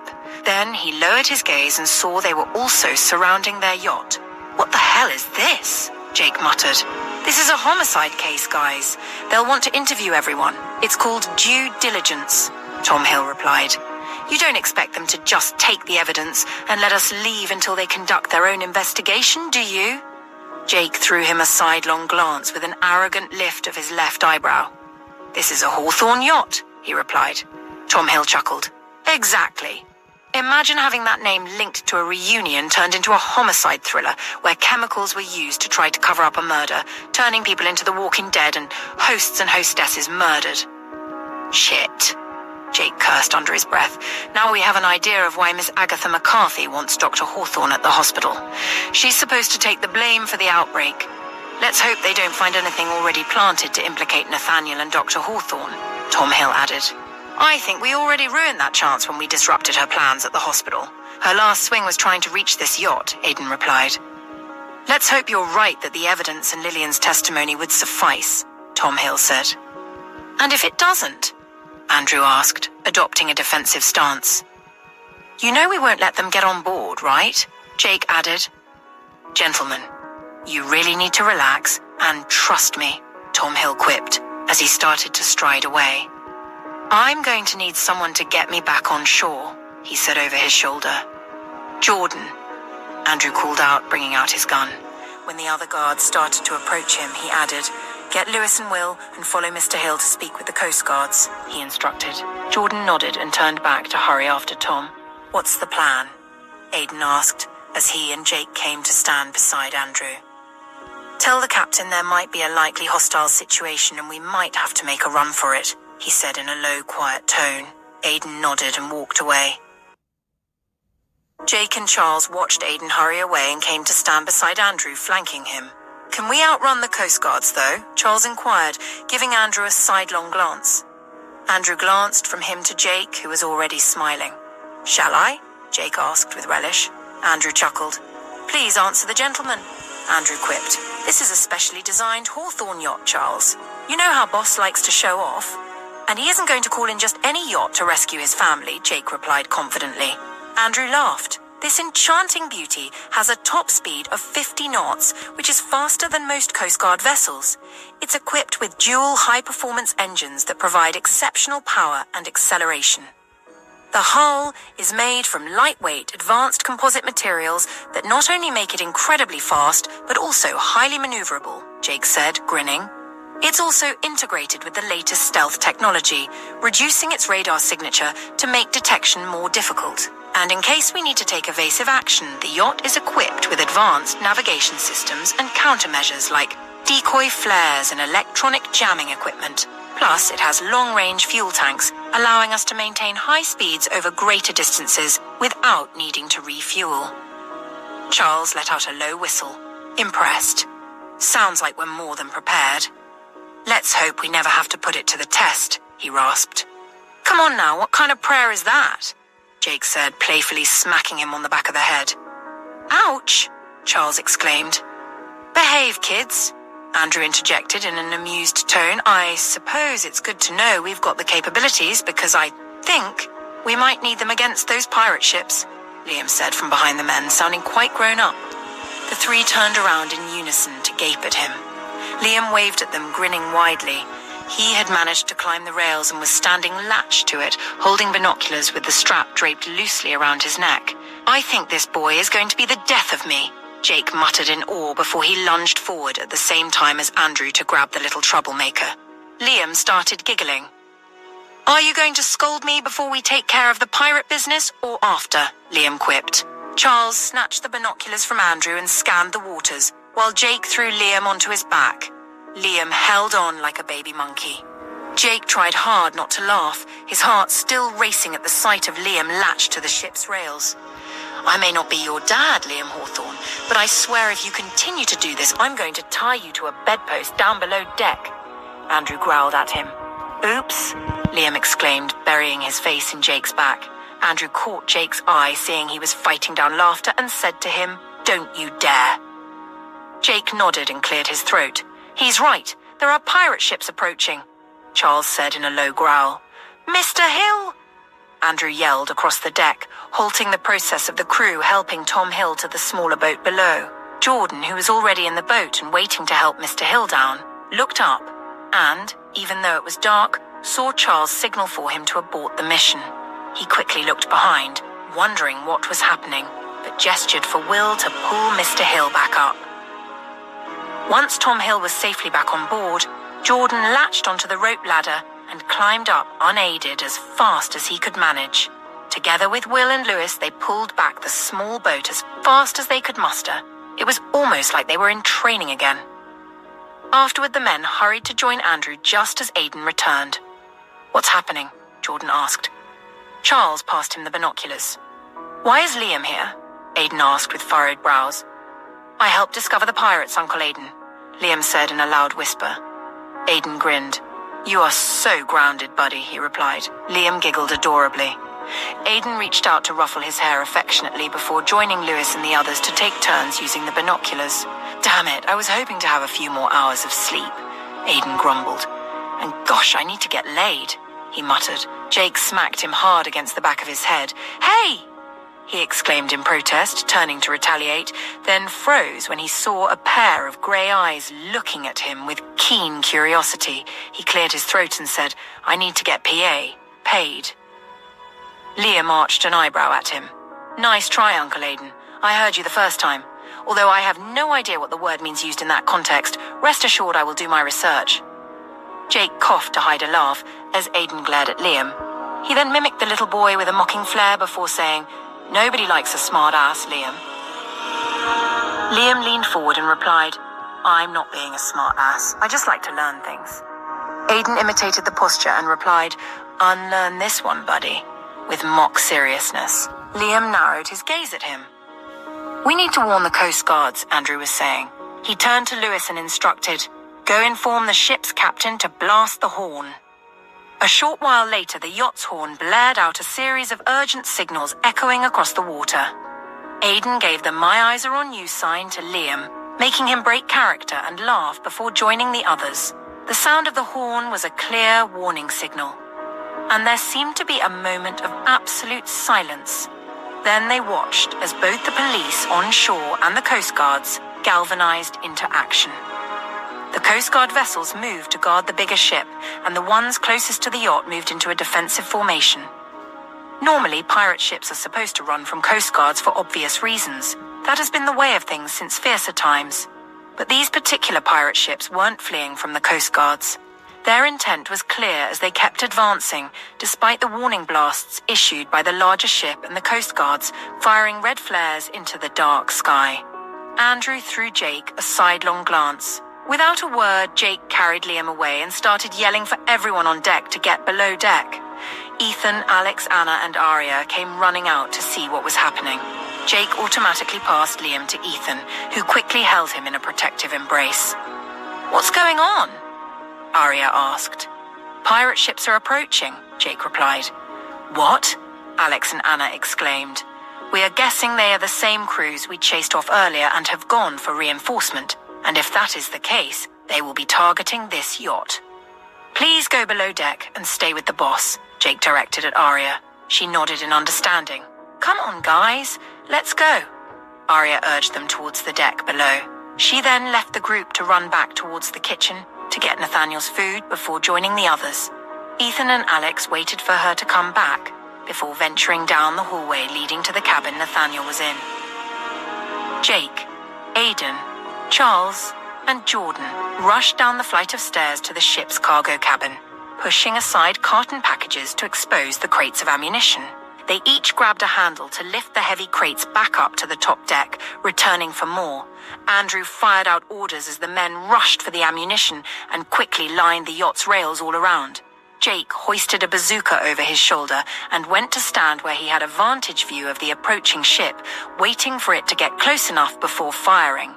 The whooshing sound of the deadly weapon launching filled the air as it shot forward to its target. He had no idea if the pirates knew their capabilities, but he was certain they weren't expecting such a posh yacht to be filled with lethally trained Marines. The bazooka hit its targets, causing loud shouts of pain and panic in the distance. The pirates opened fire, but before Jake could duck for cover, he fired the bazooka again and again. Andrew did the same to the second pirate ship. "Incoming!" Andrew heard Lewis yell from the other side of the yacht as he and Jake ducked for cover. Dropping the heavy weapon, they picked up a lighter one. Aidan watched as the Coast Guards engaged the pirates, loud sounds of firearms resounding in the air, accompanied by the orange glow of fire lighting up the dark waters. Jake and Aidan rushed to Lewis's side of the yacht and could see about a dozen dark figures climbing onto the yacht. It was obvious the ships were distractions. Jake aimed his gun and fired, gunning two men down before pulling out his knife and rushing forward with a war cry. Aidan joined him. Andrew left Charles in charge of the team, fending off the approaching ships, and joined Jake and Aidan. He paused for about a second, watching as Jake and Aidan slashed through 5 men in under a minute, leaving trails of blood on deck. He joined in, picking out and shooting the pirates, but more kept climbing on board. While Jake, Aidan and Lewis battled with the ones already on board, Andrew rushed to the rails to make sure none of them made it on board again. Unknowingly, one had already slipped through their grasp and into the ship. Aria, Ethan, Alex, Anna, Anita, Miss Everly, Tom Hill, Bella and the boys crowded into the cabin where Nathaniel was. They could hear the cacophony of the battle raging above deck, but Ethan tried to distract the boys by asking them questions, thinking an analytical question would keep them occupied. All right, Liam and Owen, here's a question for you. If you have a set of numbers, 5, 8, 11, 14, 17, what would be the next number in the sequence? He expected the question to puzzle the two, but to his surprise, Owen and Liam exchanged a quick glance before Liam spoke up confidently. It's 20. Ethan raised an eyebrow, intrigued. And how did you arrive at that answer? Owen chimed in. Well, it's an arithmetic sequence where each number increases by 3, so if we add 3 to 17, we get 20. Ethan's eyebrows furrowed. His eyes gleamed with a smile, evidently impressed. Very good, boys. You're absolutely right. All right. Let's take it up a notch. Here's a challenging one for you. If x2 plus 3x, 10 equals sign 0, what are the possible values of x? This quadratic equation might require a bit more thinking, but I know you two can crack it, he said, quite pleased with himself. Owen and Liam exchanged a smile. Ethan's brows furrowed. Alex and Anna laughed. After a moment of silent calculation, Liam confidently stated, the possible values of x are 2 and -5. Amazed by their quick response, the groove between Ethan's eyebrows deepened, and he said, That's fantastic, boys. How did you arrive at that solution? Liam gestured to Owen to explain, Well, we figured we could solve the equation by factoring or by using the quadratic formula. Since it's easier to factor, we took that option and looked for two numbers that we could multiply to -10 and add up to 3. As if on cue, Liam joined in. Two numbers that multiplied to -10 are -5 and 2. And when we add them together, we get 3. So, those are the values of x, 2 and -5. Ethan's face slowly etched with a smile as Alex and Anna, with Miss Everly and Bella, quietly clapped for the two.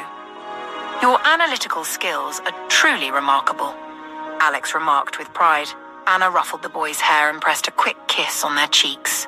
Taham, please don't be fooled by those adorable eyes. They eat mathematics for breakfast. Anita scoffed, unimpressed, making everyone laugh. Despite the chaos unfolding outside, solving the mathematical problem not only helped the boys to focus on numbers, but also distracted the adults in the room too. Aria pressed a kiss to the corner of Nathaniel's lips, stroking his left eyebrow until his eyelashes fluttered open, his darkened grey eyes peering lazily into hers. Aria smiled warmly at him. You need to eat so we can give you another injection. Sorry, she whispered tenderly. He nodded, his eyes darting from hers to her lips, going back and forth twice before Aria slowly lowered her head to kiss him. He returned her kiss with an unhurried one before she pulled back to press another kiss on the tip of his nose. She then moved back, giving him a clear view of the reflective double entrance doors. He watched as a man in dark clothing and a masked face raised a shotgun, aimed directly at him. Nathaniel's heart lunged hard against the wall of his chest. From the corner of his eye to the right, he saw Liam and Owen there with Ethan, noting Aria's proximity as she moved away to draw over his food, which was placed on a table. The loud, booming sound of the man firing resounded like a deafening echo. It all happened too swiftly for him to even utter a single sound. Nathaniel reacted with pure instinct, even though a nagging thought at the back of his mind reminded him the glass shields were bulletproof. Grunting with pain, Nathaniel knocked off the bedside lamp, plunging the room into semi-darkness. He rolled off the bed, pushing Aria to a side corner. Reaching for the light switch, he pressed it down, darkening the cabin completely. Tom, Ethan, Alex, get my boys, he yelled in a deep, growling voice. The sound of a bullet hitting the glass thudded loudly in the cabin. Chaos erupted as the adults quickly took cover, trying to protect the children. Daddy, Mummy! Owen screamed. Daddy! Liam called out in fear. It's okay, Liam. Owen, stay with your uncles and Grandpa Hill. It's all right, sons. Dad's got this, Nathaniel reassured his sons, trying to maintain a calm disposition, even though his mind raced with fatal possibilities. Aria, trembling behind Nathaniel, tried to move past him to get to the boys, but he held her back. Baby, no, Nathaniel growled, shaking his head at her. You've got to keep a level head. Our boys are safe. Think of yourself and our unborn babies right now, he urged in a low, fervent tone. Aria slowly nodded, taking a deep, calming breath. Meanwhile, Ethan had scooped up Owen and Alex was carrying Liam. They passed the boys to Anita and Anna before using their bodies as shields to protect the children and women. Ethan looked around for a weapon but found none. Nathaniel, backing Aria against a wall, lowered his gaze to his trousers and saw he was still wearing his cargo pants. His eyes settled on the knives strapped to his calves, and he clenched his jaw tightly with renewed determination. The gunman kicked the door repeatedly. When it didn't give way, he pulled it open, pointed his gun inside, and fired. Echoes of the children whimpering with fear resounded in the room. Nathaniel waited. When the gunman put one leg in and aimed his gun in the opposite direction of where his friends and sons were huddled, Nathaniel jammed the sliding door against his leg and hands, trapping the gun barrel. The man let out a loud cry and pressed the trigger repeatedly. Loud sounds of bullets hitting the cabin walls rented the air, making the women and children wince with fear. Nathaniel suddenly drew back the door and slammed it hard again against the man's hand, forcing him to drop the gun. The clattering of metal on the floor resounded in the cabin. The man reared back, grunting in agony. The door's edges were now stained with blood. Tom, Nathaniel growled, despite his weakened state. He took a defensive stance and went after the man. Get them out of here! He shouted hoarsely over his shoulder. Tom Hill began to usher everyone toward the back exit. Come on, we need to move, he urged. Please, please, please, don't let us leave Nathan. He is wounded. Aria cried. Don't worry, we will stay. Go with Mr. Hill, please. Ethan quickly replied. When Aria hesitated, Tom Hill took her hand and said, If you are not safe, he will not concentrate. He will never forgive me if anything happens to you and his sons. Ah. Aria's lips trembled as she fought back tears and looked at Ethan and Alex. We will be here with him, Aria, Ethan assured her. Aria nodded and let Tom usher her away. Meanwhile, the man had regained his composure and tried to wrap his wounded hand with a torn strip of his shirt. You're on the wrong fucking ship, Nathaniel growled as he deftly pulled out 2 throwing knives and aimed them straight at the man as he advanced. The man managed to dodge one, but the other hit him squarely in the thigh. He let out a triumphant laugh. You pathetic rich fucker, you missed! He cursed loudly as he tried to pull out the knife stuck in his leg. Did I? Nathaniel replied, using the man's distraction to rush at him. He buried another knife in the man's gut as he headbutted him in the nose, drawing blood. You shot into a room where my family is. You think I'll give you an easy pass? He grunted, twisting the knife and making the man cry out in anguish. Grabbing the man by the neck, Nathaniel rushed him backward into the hallway, lifted him up with a loud cry, and slammed him hard against the floor. He could hear the sounds of bones breaking. Trapping the man's hands with his knees, Nathaniel knelt over him, pulled out the knife, and then deliberately pressed it just between his ribs, causing the man to cry out in agony. He thrashed underneath him in anguish like a caught trout. Nathaniel grunted with a mix of pain and rage, and just when he had pushed the knife inside to the hilt, he let out a loud, cathartic cry close to the man's face before pushing back and backing away. He could feel that he'd reopened the stitches of his gunshot wound and could feel warm blood streaming down his side. Once the adrenaline faded, he began to fall to his knees, but Alex and Ethan rushed out at that moment to grab him. Are you all right? Alex asked. Yeah, Nathaniel replied, wincing slightly but trying to downplay his injuries. Is everyone safe? He panted from the exertion. My boys, my wife, Anna. He started to mention everyone's name. They're fine. Let's get you out of here, Ethan said as they helped him back into the cabin and out through the back exit. Aria tried to calm Owen and Liam down as best she could, holding them tightly and assuring them Daddy was fine, though she was scared and worried about Nathaniel herself. When Tom heard footsteps, he went to stand by the door, gesturing for everyone to stay quiet. He let out a sigh of relief when he saw it was Ethan and Alex returning with Nathaniel. Tom quickly pulled the doors open to let them in, and they helped Nathaniel sit on one of the beds. Owen and Liam broke free from Aria to hug him. "Daddy," Liam cried. Owen just held on to him. "Shh, I'm fine, son, I'm fine," Nathaniel rasped, pressing kisses to their foreheads before directing his gaze at Aria. She burst into tears and ran to him, wrapping her arms around his neck. "It's okay, love, I'm fine," he assured her. "He is bleeding," Anita whispered close to Aria's ear.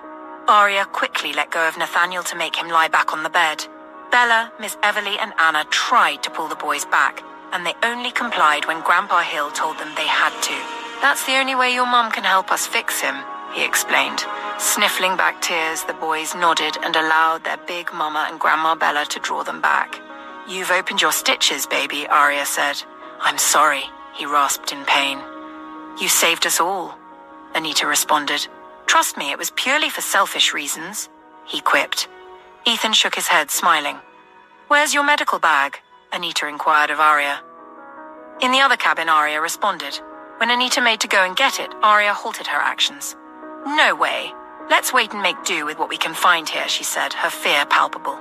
Anita gave her a knowing glance. "Tell me where it is and I'll fetch it," Ethan offered. Aria hesitated, her gaze betraying her worry. "I'll be careful," he assured her with a smile. Aria nodded and disclosed the location of the medical bag, and he left to retrieve it. "Could someone clue me in on what's happening?" Nathaniel managed to ask. He could hear distant sounds akin to warfare outside and wondered what had transpired in the few minutes he'd been asleep. Meanwhile, on the deck, the fight raged on. Jake, Andrew, Aiden, the rest of the Hawthorne guards, and the crew were holding their ground, but the pirates were relentless. The longer the battle continued, the more brutal the Hawthorne guards became. Jake, Andrew, Aiden, Charles, Jordan, and the rest of the team were covered in blood. The battle had long shifted from the use of firearms to brutal killings with short axes and knives. The top deck was stained crimson, making it slippery and dangerous. Jake grabbed two pirates by their collars and threw them off the yacht, their loud screams echoing through the dark night. The waters had turned crimson red and were littered with coast guards fiercely battling the pirates. Aiden marched to their weapons stash, pulled out 10 high-tech explosives, and marched to the side rails. "Fuck this, time to end this shit," he grumbled, holding his knife between his teeth before jumping into the icy cold water. Below the surface, the sounds of the battle were muted. Aiden made sure to stay deep enough to avoid floating bodies and prevent blood getting into his mouth. He swam as fast as he could, his rage fueling him. He was tired, hungry, and freaking horny. He needed a break. Soon he reached his destination and began strategically placing the explosives around one of the pirate ships. Once done, he went underwater again and swam to the second ship. After planting the devices, he thought he heard weeping and calls for help from above the ship's deck. He paused and listened, but the raging screams and gunfire made it difficult to be sure. He was about to go underwater again when he saw a dangling rope. He grabbed it in his gloved hands, yanked hard to make sure it was secure, and began to climb. When he got close to the deck, he peered up, scanning for the source of the sound. His eyes fell on an iron bar embedded in the deck floor. "Shit," he cursed, thinking there might be captives inside. He waited for any sign of movement, and when there was none, he hoisted himself aboard and landed with a gentle thud. Quickly, he rushed to a pole to use as a shield. From his vantage point, he saw two men at the far end of the deck firing weapons. Aiden scanned the deck, and seeing no one else, he padded across and sneaked behind the two men. Taking out his knife, he took a deep breath and deftly plunged the blade into the sides of their necks. They turned to him with shocked gazes as their weapons dropped, and they slumped to the wooden floor, clutching their throats. Aiden moved to the iron bar and looked inside, discovering a cage. He let out a string of expletives when he recognized a few of the captives as Harvard alumni. "Wonderful, just fucking wonderful," he muttered as he unlatched the iron bar and gingerly opened it. The captives paused and looked up at him, unmoving. "What are you waiting for? An invitation? Or am I wrong, and you would love to be pirates' wives?" he jeered. "It's Aiden, one of Nathaniel's bodyguards," a voice said in a shaky tone. Chaos ensued as they all rushed to climb up. "Hey! Quietly, damn it!" he growled, taking quick glances around to check if he had been discovered. He then offered a helping hand to the first female to reach the top of the ladder. "I sure hope you can swim." The lady nodded, and although it was dark, he could still see gratitude etched on her face. After Aidan had pulled up about 15 females, he gestured for them to head to the side rail. When no one else was coming up the ladder, he started to close the iron bar, but then heard someone let out a faint, shaky breath. "The fuck," he muttered, peering intently inside. He saw someone huddled in a corner. Using his flashlight, he saw it was a female and, unlike the others, she was tied down. Looking around, he hurried to the side rail and started to help the women climb down the rope. "Be very quiet," he whispered. "There's one more person there. I will go and get her," he said and rushed away. Carefully scanning the deck, he went inside the cage to the figure huddled in the corner. The place reeked of fish and human waste, mixed with the stench of something dead. "Hey," he called out, but the person remained motionless, slouched in place. Aidan cautiously placed a hand on her shoulder and gently turned the woman to face him. As he did, she slumped to the side. Her eyelids fluttered open, revealing a pair of sea-blue eyes that briefly met his before rolling back in her sockets. Her skin looked ashen, as if she hadn't been touched by the sun for a long time, and she appeared emaciated. Aidan clenched his jaw, quickly took out his knife, and cut off the thick rope binding her wrists and ankles. He then carried her onto his back and climbed the ladder to the top. He had to close the iron bar to avoid attracting immediate attention. Upon reaching the top, he pushed it, but it had latched in place and he couldn't open it from the inside. "No, damn it," he growled, trying to push the gate with one shoulder, using all his strength, but it didn't give. "I'm not getting caught in here, no way," he thought, his mind racing. The last thing he needed was to let his PTSD take over. Then he remembered he still had the explosives detonator and tried to think of the possibility of getting out alive if he blew the ship up. He pondered on that for about a minute and couldn't think of another way. He was about to press the button when a shadow fell over him. He took out his knife and waited. The person opened the iron bar and flashed a light inside. "You bloody dumb fuck," Jake growled. Aidan grinned widely. "I could fucking kiss you right now," he replied. "One of these days, Aidan, you're going to walk straight to your own end," Jake retorted. "I seriously doubt it. I was certain you would come looking for me," he lied. "You can't just go off like that, Aidan," Jake growled in a whispered response. "Thank you," Aidan said as he climbed out. Jake relieved him of the female he was carrying and frowned at how light she felt in his arms. "Who is this?" he asked in a tensed tone. "I have no idea, but she is definitely not part of our group," Aidan replied. "How about the other ladies?" he asked as the two raced to the side rail. Underwater, being led offshore by Jordan, Jake answered as they worked together to get overboard and into the water. Because of the girl, they couldn't go below the surface. Jake swam ahead to clear the pathway, getting rid of the assailants as they made their way back to their yacht. Earlier on, when Jake noticed that Aidan was missing, he knew very well he had gone to do something crazy. He shuddered to think of what could have happened if he hadn't gone after the idiot. Two of their crew members helped them up, and once on board the yacht, Aidan pressed the detonator for the explosives and turned away, not bothering to watch as the ships lit up on fire. The remaining pirates, seeing what had become of their vessels and realizing their numbers had dwindled and their plan had failed, began to retreat, jumping overboard. Andrew and Charles, who were fighting side by side, paused to catch their breath, their broad chests heaving as they walked to the yacht rail to see the Coast Guard closing in to secure the area, picking dead and wounded pirates out of the water. "Well, that was fun," Charles muttered sarcastically. Andrew chuckled tiredly. Exhausted, the crew of the Hawthorne yacht finally took a moment to catch their breath. They drifted to corners of the deck to sit down. "I should check on the Hawthornes," Andrew said. As he turned away, he felt a peculiar drop of water on his nose. He looked up and watched as it began to drizzle. He let out a deep sigh. Aidan carried the rescued girl into one of the cabins and called two of the Hawthornes as maids to help clean her up and give her dry clothes to wear. "When you're done, call me, so I can get Dr. Hawthorne to take a look at her," he instructed before leaving. The memory of the girl's deep blue eyes replayed in his head. He wondered who she was and what her story might be. Jake trailed after Andrew below deck to the Hawthornes' cabins. Upon reaching the hallway, they saw the pirates Nathaniel had incapacitated lying there. The two exchanged glances with furrowed brows before rushing ahead. Standing over the poor soul, they watched him gasping for breath, choking on his own blood. Jake's eyes settled on the knife sticking out of his side, and he let out a low whistle. "Okay, this is brutal," Jake said, with a tinge of respect in his voice. Andrew crouched beside the guy, who was watching them with anguish etched on his face, gasping for breath. "I see you've met Nathaniel Hawthorne. You should have stayed on deck." "At least your death would have been quick," Andrew said before straightening his spine. He then strode to the double doors of the cabin where the Hawthornes were supposed to be, noting the signs of assault on the glass door and the trail of blood on the pristine floor. A tad apprehensive, he followed the trail of blood with Jake close behind. The sky rumbled loudly as the downpour of rain increased, drenching Andrew and Jake as they walked along the outer deck of the cabins. The rain washed the blood from their clothing and faces. When they reached the glass doors of the cabin where the Hawthornes were, Andrew peered through, but the two didn't make any move to enter.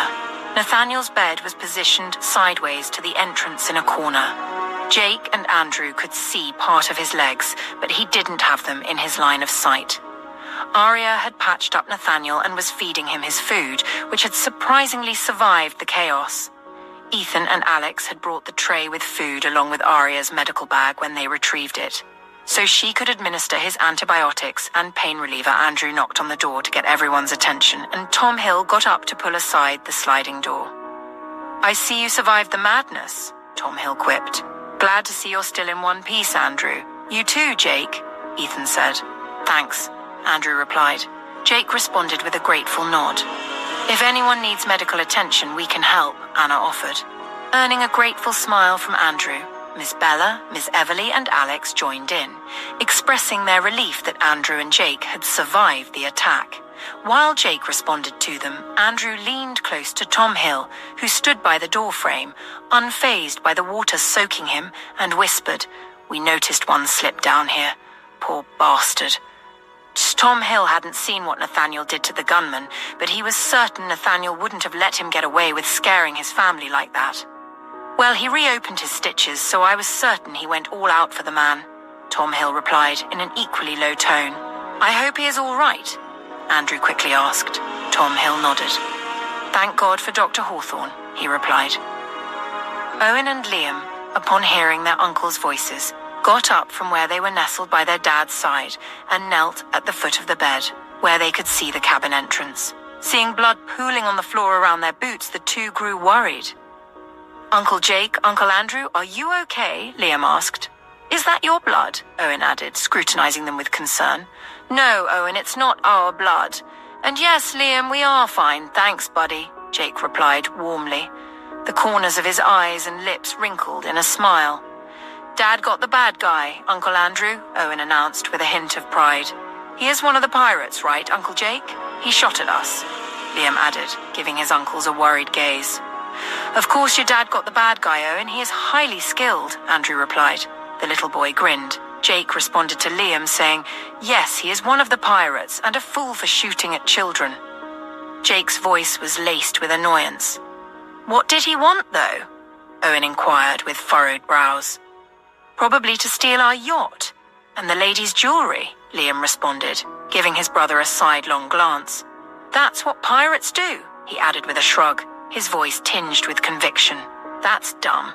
They can't really steal from a Hawthorne," Owen replied with an arched eyebrow. "Well, they probably didn't know that. Be thankful they didn't make us all walk the plank," Liam exclaimed, his voice taking on a pirate's rough edge at the last statement. Everyone chuckled at the playful mimicry. Nathaniel, watching the exchange as Aria continued to feed him, reached out to tap the two on the tips of their noses, his face etched in a smile. The two looked at him and grinned. His heart fluttered with emotions at the gleam of love in their eyes. "I'm going to need full details, guys. Well done for curbing the threat," Nathaniel said to Andrew and Jake without bothering to look their way, his deep voice resonating in the expansive cabin. "Sure, boss," Andrew replied as his gaze met Anita's across the cabin, seeing her eyes trailing all over him, worry etched on her face. He smiled at her and watched her lips tremble before tears streamed down her face. "I'm all right, I promise," he mouthed to her. She nodded gingerly. Maybe you two should go take a shower, change, and come in to brief Nathaniel, Tom Hill suggested in a hushed whisper. Andrew nodded. Absolutely, Mr. Hill. But our departure might be delayed, Andrew responded. No surprises there, Tom Hill muttered, glancing at the pouring rain. But are we safe here? He added. We'll keep watch, Andrew assured him. Andrew, Jake, get out of the rain before you catch your death, Miss Everly exclaimed from across the room. Yes, ma'am, Andrew and Jake replied, standing straighter. Tom Hill chuckled and moved back to shut the door. The two hurried away, retracing their steps back to the cabin hallway. They each grabbed the pirate by the forearm and dragged him along to the upper deck. Upon reaching the upper deck, they saw that the crew need not have to clean the outer deck. The deck, which looked like a war battleground with blood everywhere a few minutes before, was now being washed by the rain. Andrew and Jake made the pirate rest his back against a rail, and Andrew crouched low to peer into his face. Can you talk? He yelled, wanting to be heard against the heavy downpour. Damn you, the man croaked. Do you know what's going to happen when I pull out this knife? Andrew taunted with a smirk, tracing a finger along the blade. The man's eyelids fluttered. His face had gone pale, and Andrew knew it was only a matter of time now. I'm dead anyway, he spat weakly, making the spit spill down his jaw as the rain pelted his face. All right, maybe we'll leave it in and throw you overboard instead, Jake interjected, and made to grab the man by the shoulder. He grunted in protest, making Jake pause. What the fuck do you want to know, man? He asked, his voice strained. Why did you attack us? We have no quarrel with you, Andrew inquired. What? Do you have any idea how much this yacht would go for or its parts? The man responded, incredulous. So then you all attacked us for the yacht? Try again, Jake replied.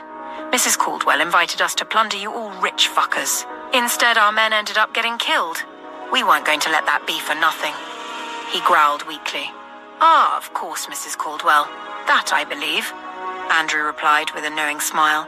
The bitch told us we could raid you all and make the Hawthorne guy pay us big money. She double-crossed us, he croaked. No, she didn't. She simply failed and also failed to tell you that the Hawthorne guy reacts badly to people threatening his family. That piece of information would have saved all your miserable lives, Jake replied. What are you guys anyway? That Hawthorne guy is a killer. He grunted. Yes, and we are far worse. I have a mind to help you survive, so you can spread the news. But you shot at the woman who could have helped your case along with her children. Maybe the Coast Guards can help you if you survive long enough, Andrew replied. The guy gave the two a searching gaze. We are business people, no hard feelings. We just want money, he rasped. Well, you attacked the wrong ship for business, buddy, Jake replied. Aiden, just emerging from taking the mysterious girl for care, reappeared on deck. He scanned the area, chuckling at the sight of their men lying on the rain-soaked deck.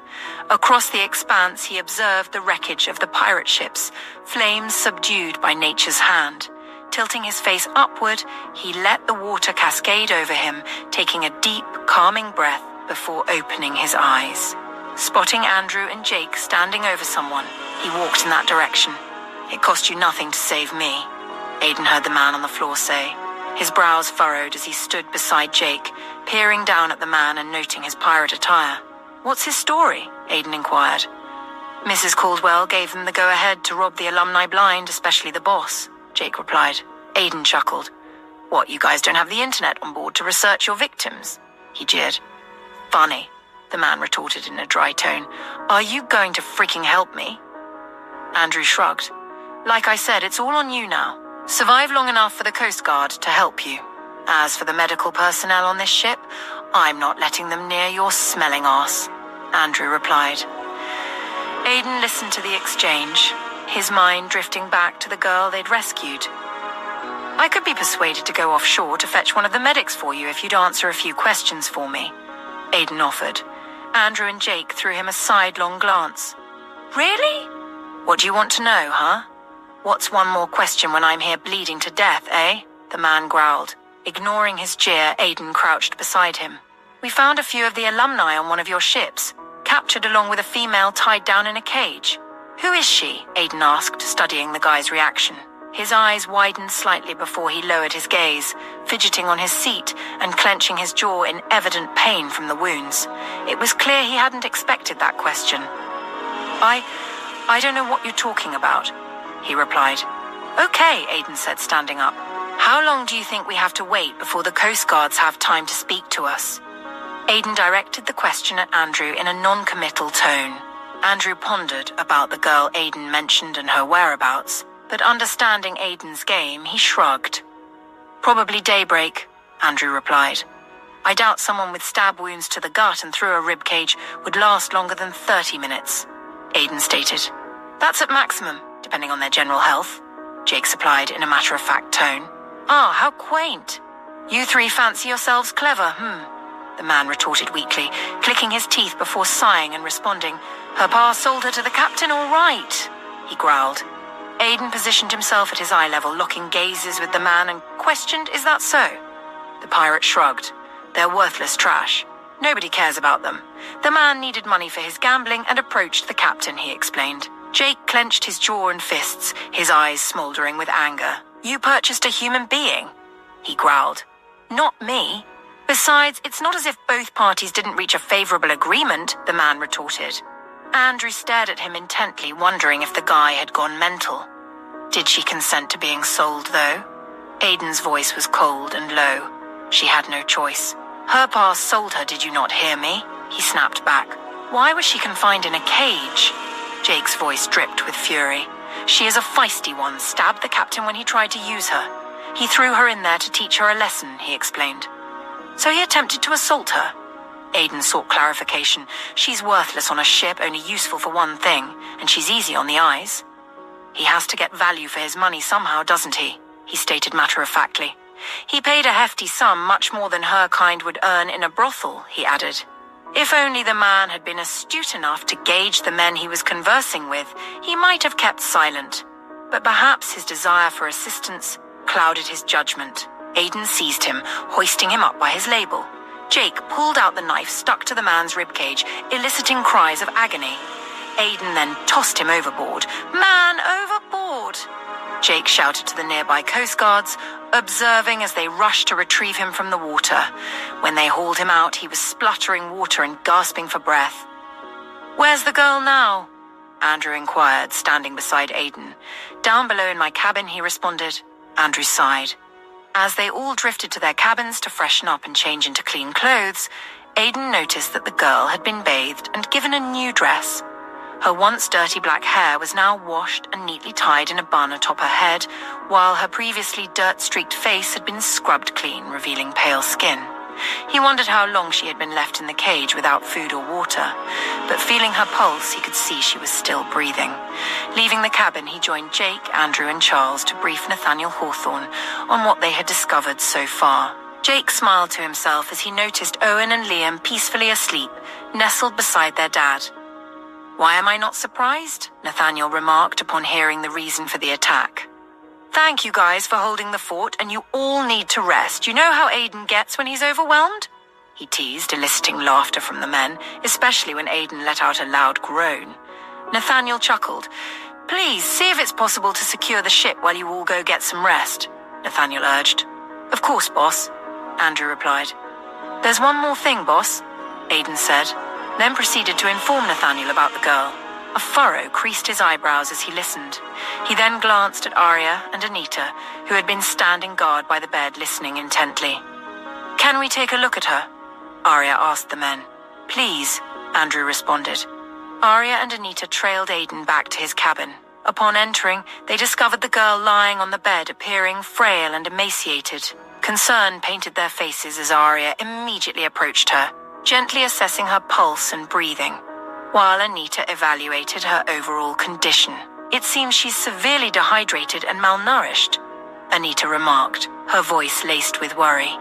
Let's administer a drip to help her regain strength, Aria suggested, her tone decisive. We must replenish her fluids and nutrients as soon as possible.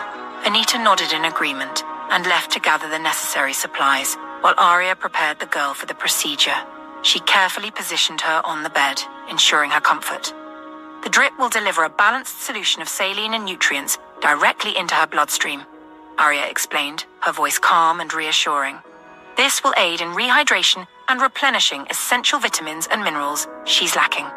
It will also provide the energy her body needs to initiate recovery. Aidan, Andrew, and Jake acknowledged with nods. "Thank you, Dr. Hawthorne," Andrew replied. "I should thank you for rescuing her. Only God knows how many others are out there in this same predicament," Arya responded, her voice tinged with sadness and frustration. Jake let out a knowing sigh. Shortly after, Anita returned and with practiced hands inserted the IV line into the girl's arm, securing it with gentle precision. They monitored her closely as the drip commenced, observing the clear fluid slowly flowing into her veins. "We'll need to keep a close watch on her," Arya began, and Aidan quickly responded. "I'll be here," he assured her. Arya nodded, offering him a grateful smile. This should give her body the boost it needs to begin fighting back. Then, once she's stronger, we can introduce solid foods. When we reach shore, we can have her undergo tests for any potential illnesses, Arya suggested. The three men nodded in agreement. With the Coast Guards out there trying to put a semblance of sanity in the area, Andrew gave his men permission to retire. Aidan returned to his cabin to find Dr. Hawthorne and Anita had placed the girl on another drip, with the trash can beside the bed piled high with empty drip bags. He couldn't tell if he was just imagining things, but he thought the girl seemed more peaceful as she lay there sound asleep. Bone-tired, he fashioned a makeshift bed for himself on the floor with a thick duffel cover, rolling himself into the soft enclosure, wearing only a white vest over striped cotton boxers.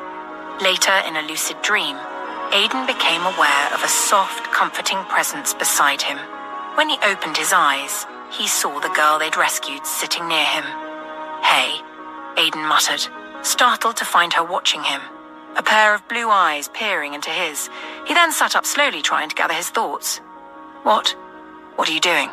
he asked gently. "I saw you were restless in your sleep," she replied, her voice hesitant. "I just wanted to help too. I heard you rescued me." Aidan sighed, feeling a mix of concern and responsibility. "You don't need to worry about me, and you definitely don't need to offer anything in return. You're safe now." Tears welled up in her eyes. "Please don't let them take me back. I don't know what to do," she said, sobbing. "Relax. You're free from the pirates," Aidan snapped without meaning to. "You don't understand. Once he finds out what happened to the pirates, he'll come looking for me," she cried in evident distress. Aidan's brow furrowed in concern. Who will come looking for you?" he demanded. Aidan's brow furrowed in concern. Who will come looking for you?" he demanded. The girl pulled her knees up to her chest and looked up at him with wide, fearful eyes. "My father," she whispered. "He's not just a gambler. He's abusive. If he finds out I'm alive, he'll come for me." "Explain what you mean by abusive," Aidan replied, his voice low and gruff as he clenched his fists by his sides. "My mother left us when I was 15. At least I like to think so. I like to think she got tired of his abuse and ran away. I woke up one morning, and she was gone. He said she ran off with some rich guy, but sometimes when he's drunk, he says things that make me think it might be a lie. With Ma gone, it was just me and him. When he comes to me at night, especially when he's drunk, which is almost all the time. I had no defense. A part of me was glad he sold me. I figured I would have a chance to finally be free of him. But Drew, the pirate captain, didn't need a female crew to clean and cook. He needed a bed warmer. I fought him and ended up left for dead in the cage. Then you saved me," she said, giving him a searching gaze. Aidan looked away from her, unable to continue peering into those piercing eyes without losing control with rage. "How old are you?" he made himself ask. "I turned 18 a few days ago," she promptly replied. "Good. I will speak to my boss about you, and if your father turns up before we leave, I suppose we will give him an offer he can't refuse," he said, his voice chilling. Darting a glance at the girl, he saw hope flash in her eyes. He couldn't help but think of how beautiful she would be after a few more weeks of good food and adequate care. Even now, looking extremely lean with hardly any flesh on her bones, there was a hint of beauty in her features. His eyes settled on her lips before he looked away. The fact that she had thought of offering herself to gain favor gnawed at him, highlighting the kind of hell she must have endured to be reduced to such thinking. Knowing she was only 18 made it even worse. I'd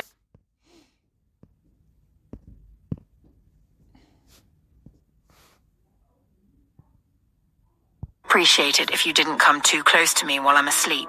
I wouldn't want to accidentally hurt you, Aiden warned. She quickly nodded, looking away from her. His eyes settled on the table clock by the bed, and his eyes widened at what the time said. It was 10 a.m. already. He let out a sigh. Andrew must have left him to sleep. He could see a tray of food on the small coffee table in the corner, and what the girl had said earlier about hearing he was the one who saved her resurfaced in his head. Who told you I was the one who saved you? Aiden probed. The lady who brought my food and yours. She said her name was Mary. Everyone here seems nice, even though this ship looks really fancy, she replied. That's kind of a reflection of the employer. They are decent folks, he replied automatically. He then redirected his gaze at her and added, What's your name? The girl hesitated, swallowed softly, and darted her tongue out to lick her lips. Aiden's brows furrowed as he quietly studied her. He named me Charlotte, but calls me Charlie. I would like to be called something else, though, she said in a voice barely above a whisper. What's your surname? Aiden asked. Cooper. I'm Charlotte Cooper, she replied. What would you like to change your name to? Aiden asked with interest. I like Noria, she replied with a shy smile. The corners of Aiden's lips tweaked in a smile. Okay, Noria. What would you want your surname to be? He responded, indulging her. I don't know. What's your surname? She asked. The smile on Aiden's face slowly eased off as his scrutiny grew more intense. I'm Aiden McAllister, he replied, his voice gruff. Can I be Noria McAllister? She asked with a smile. Aiden couldn't help chuckling. Perhaps it would be better if you did more research before you get stuck with any name, he replied. Okay, she replied simply. He chuckled and looked away from her. I take it you've eaten? He asked as he went to check what was brought to him for breakfast. Yes, I ate 2 plates and went for more, she replied. He chuckled, silently noting the dished oatmeal sprinkled with strawberries, grapes, and 3 kinds of nuts, walnuts, almonds, and pecans, served alongside smoked sausage and an omelette. Deciding to take a shower, he glanced at Noria and found she'd returned to the bed, yawning as she got under the covers. He stood there and watched as she settled snugly under the duvet and drifted to sleep. Aiden completed his morning routine, including a bath and breakfast, before leaving his cabin and carrying his empty plate to the kitchen. As he reached the kitchen, he was greeted by a delightful array of aromas emanating from freshly baked goods and rich coffee. Jordan and Lewis were already there, indulging in Mrs. Jonas's just-out-of-the-oven biscuits. They looked up as he entered. Are you just coming out now? Lewis asked. You could say that, Aiden replied. Addressing Mrs. Jonas and the kitchen staff, he greeted them with a, Good morning, ladies. Good morning, Mr. Aiden, a few of the staff responded. Mrs. Jonas glanced his way, offering an automatic smile. Good morning to you too, Aiden. It seems many of you decided to sleep in today, but who could blame you after the night you all had? Aiden handed over his tray to one of the kitchen staff who came to take it from him. I'm relieved to hear I'm not alone in waking up late, Aiden remarked. I just came out too, Lewis chimed in. Same here, Jordan added. Mr. Andrew and Mr. Jake have been up since 6 a.m. with Mr. Hill, the boss, and his friends. They've already had breakfast, Mary informed him. Of course, Aiden acknowledged. Let's not forget Andrew is a night owl, and Jake isn't even a real person, he joked, eliciting laughter from everyone. I certainly don't have such superpowers, he concluded, picking up a biscuit from the tray only to realize it was still hot. Mary and Mrs. Jonas chuckled at his reaction. Attempting to conceal the discomfort, he gave them a slight bow, which prompted more laughter. He then flashed a smile and exited the kitchen, followed by Jordan and Lewis. Earlier on, Aria woke up to Nathaniel's gentle kisses. She smiled as she opened one eye, discovering he'd already had his bath and was fully dressed. Miss Jonas wouldn't feed me unless you approve, he said with a grin, prompting Aria to giggle. Reaching out, she cupped his jaw, peering into his eyes. What time is it? She asked. Nathaniel glanced at the table clock. 5:30 a.m., he replied. That means you only got a few hours of sleep, she remarked. Don't worry, I'll catch up on sleep when we sail. Right now, we need to deal with the Coast Guards, so they can give us clearance to leave, he explained. But we thought we should all eat first. Turns out my staff wouldn't feed me unless Madam gives the go-ahead, he joked, earning a laugh from Aria. Fine, I'm getting up. How's your wound? She asked as he helped her up. Don't worry. Anita gave me my shots already, he reassured her. Okay. Where are the boys? She inquired, noticing it was just the two of them in the cabin, with their big mama and grandma Bella. Andrew helped move them to another cabin so we wouldn't disturb them, he explained. Let's go get you some food then, she said, smiling warmly at him. As she moved towards the exit, Nathaniel stopped her, cradling her face and giving her a slow, passionate kiss, causing her to lean against him in surrender.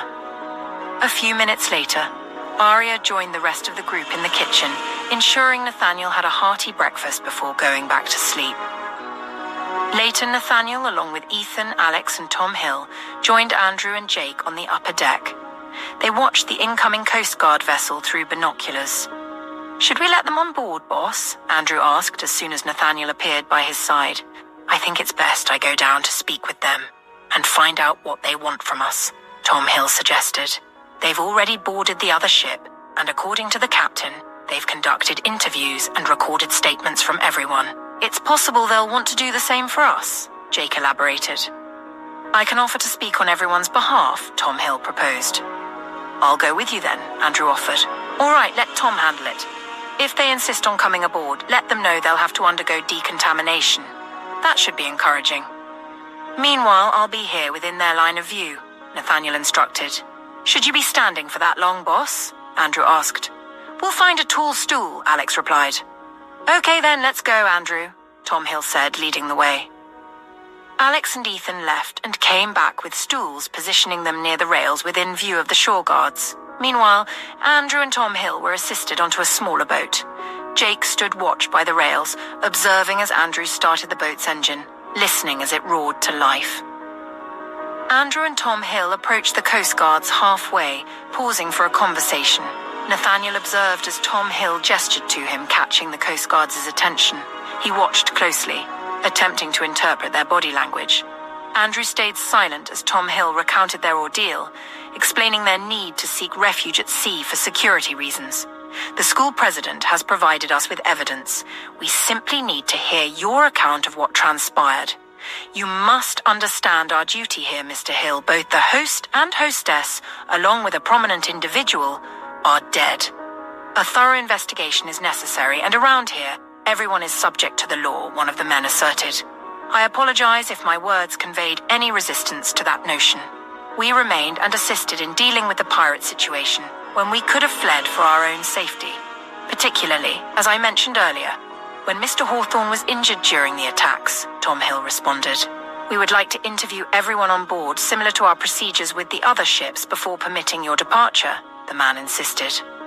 Of course, but it's essential to understand that before boarding you'll need to undergo decontamination to safeguard the well-being of our people, Tom Hill added. Andrew noticed a flicker of anger in the man's eyes, yet Tom Hill remained composed, his polite smile unwavering. How many of you are on board the yacht? Another Coast Guard asked. 35, including us. Mr. Hawthorne, his 2 young sons, pregnant wife, the staff, security personnel, with 5 crew including the captain, Andrew promptly replied. 2 of us will come on board to undergo your decontamination and interview everyone on your ship, Mr. Hill, the man replied, ignoring the glances he was getting from his colleague. Very well then, Tom Hill replied. Andrew turned the boat around and signaled to Jake.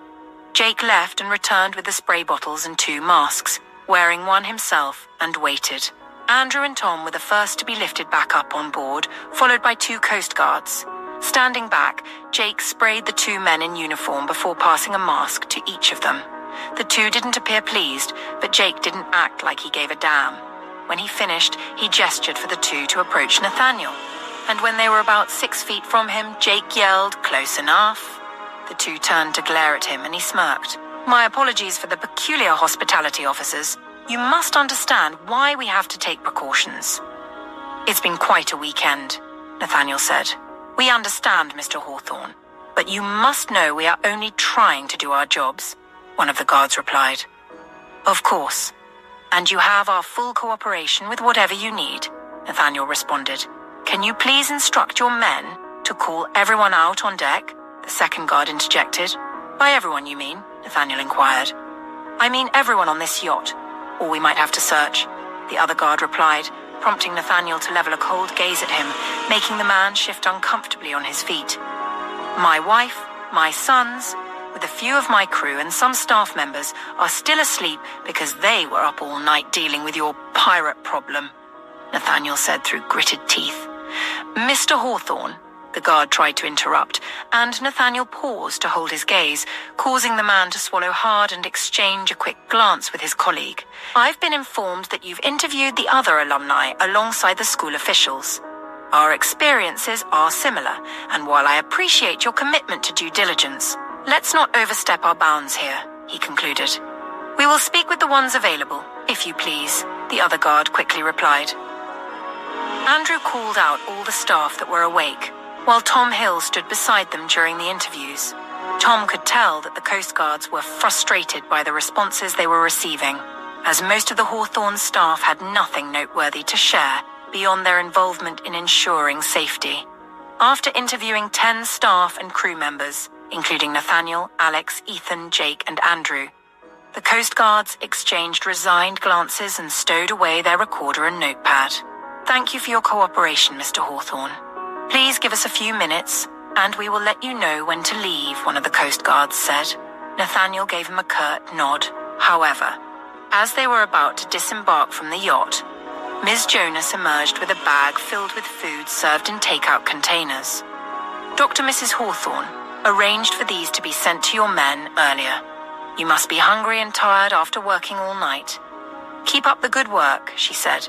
The men exchanged glances before accepting it. "Please extend our regards to Dr. and Mrs. Hawthorne." "Thank you," one of the men replied. Andrew and Jake assisted the men with disembarking and transferring the packed meals to their vessel. They waited there as the men sailed off. Aidan, Jordan, and Lewis got on the upper deck together. Followed by Charles and Will, they joined Jake and Andrew by the yacht's rail. "Glad you could finally join us," Jake joked. "You chose not to wake us," Charles remarked dryly. "What did we miss?" Lewis inquired. "An interview and a bit of drama," Jake replied. "At least we've been cleared to leave." "But it seems there's another issue," Andrew said. "What kind of issue?" Aidan asked, curious if it was related to the girl they rescued. "Take a look," Andrew said, handing Aidan the binoculars. Aidan observed an older man on the shore arguing with the Coast Guards and gesturing at their ships. "Who do you think that is?" Jake wondered aloud. "I'm guessing Mr. Cooper, the girl's father," Aidan replied. "He must be frantic with worry," Lewis remarked. "Not exactly as you're imagining," Andrew corrected, noting Lewis's puzzled expression. "We can't let him take her," Aidan said, his voice tense. "We're already cleared to go," Jake said, turning to leave. "Where are you going?" Will asked. "To inform the captain to set sail," Jake replied, heading off. Aidan smirked. "He could accuse us of kidnapping," Andrew pointed out. "She's 18, Aidan countered. "What if they pursue us? We never mentioned her presence on our yacht," Andrew argued. "This is Hawthorne's yacht," Aidan reminded him confidently. Andrew chuckled, shaking his head. Observing from the shore, Andrew watched as the man glared at the ship before swiftly departing.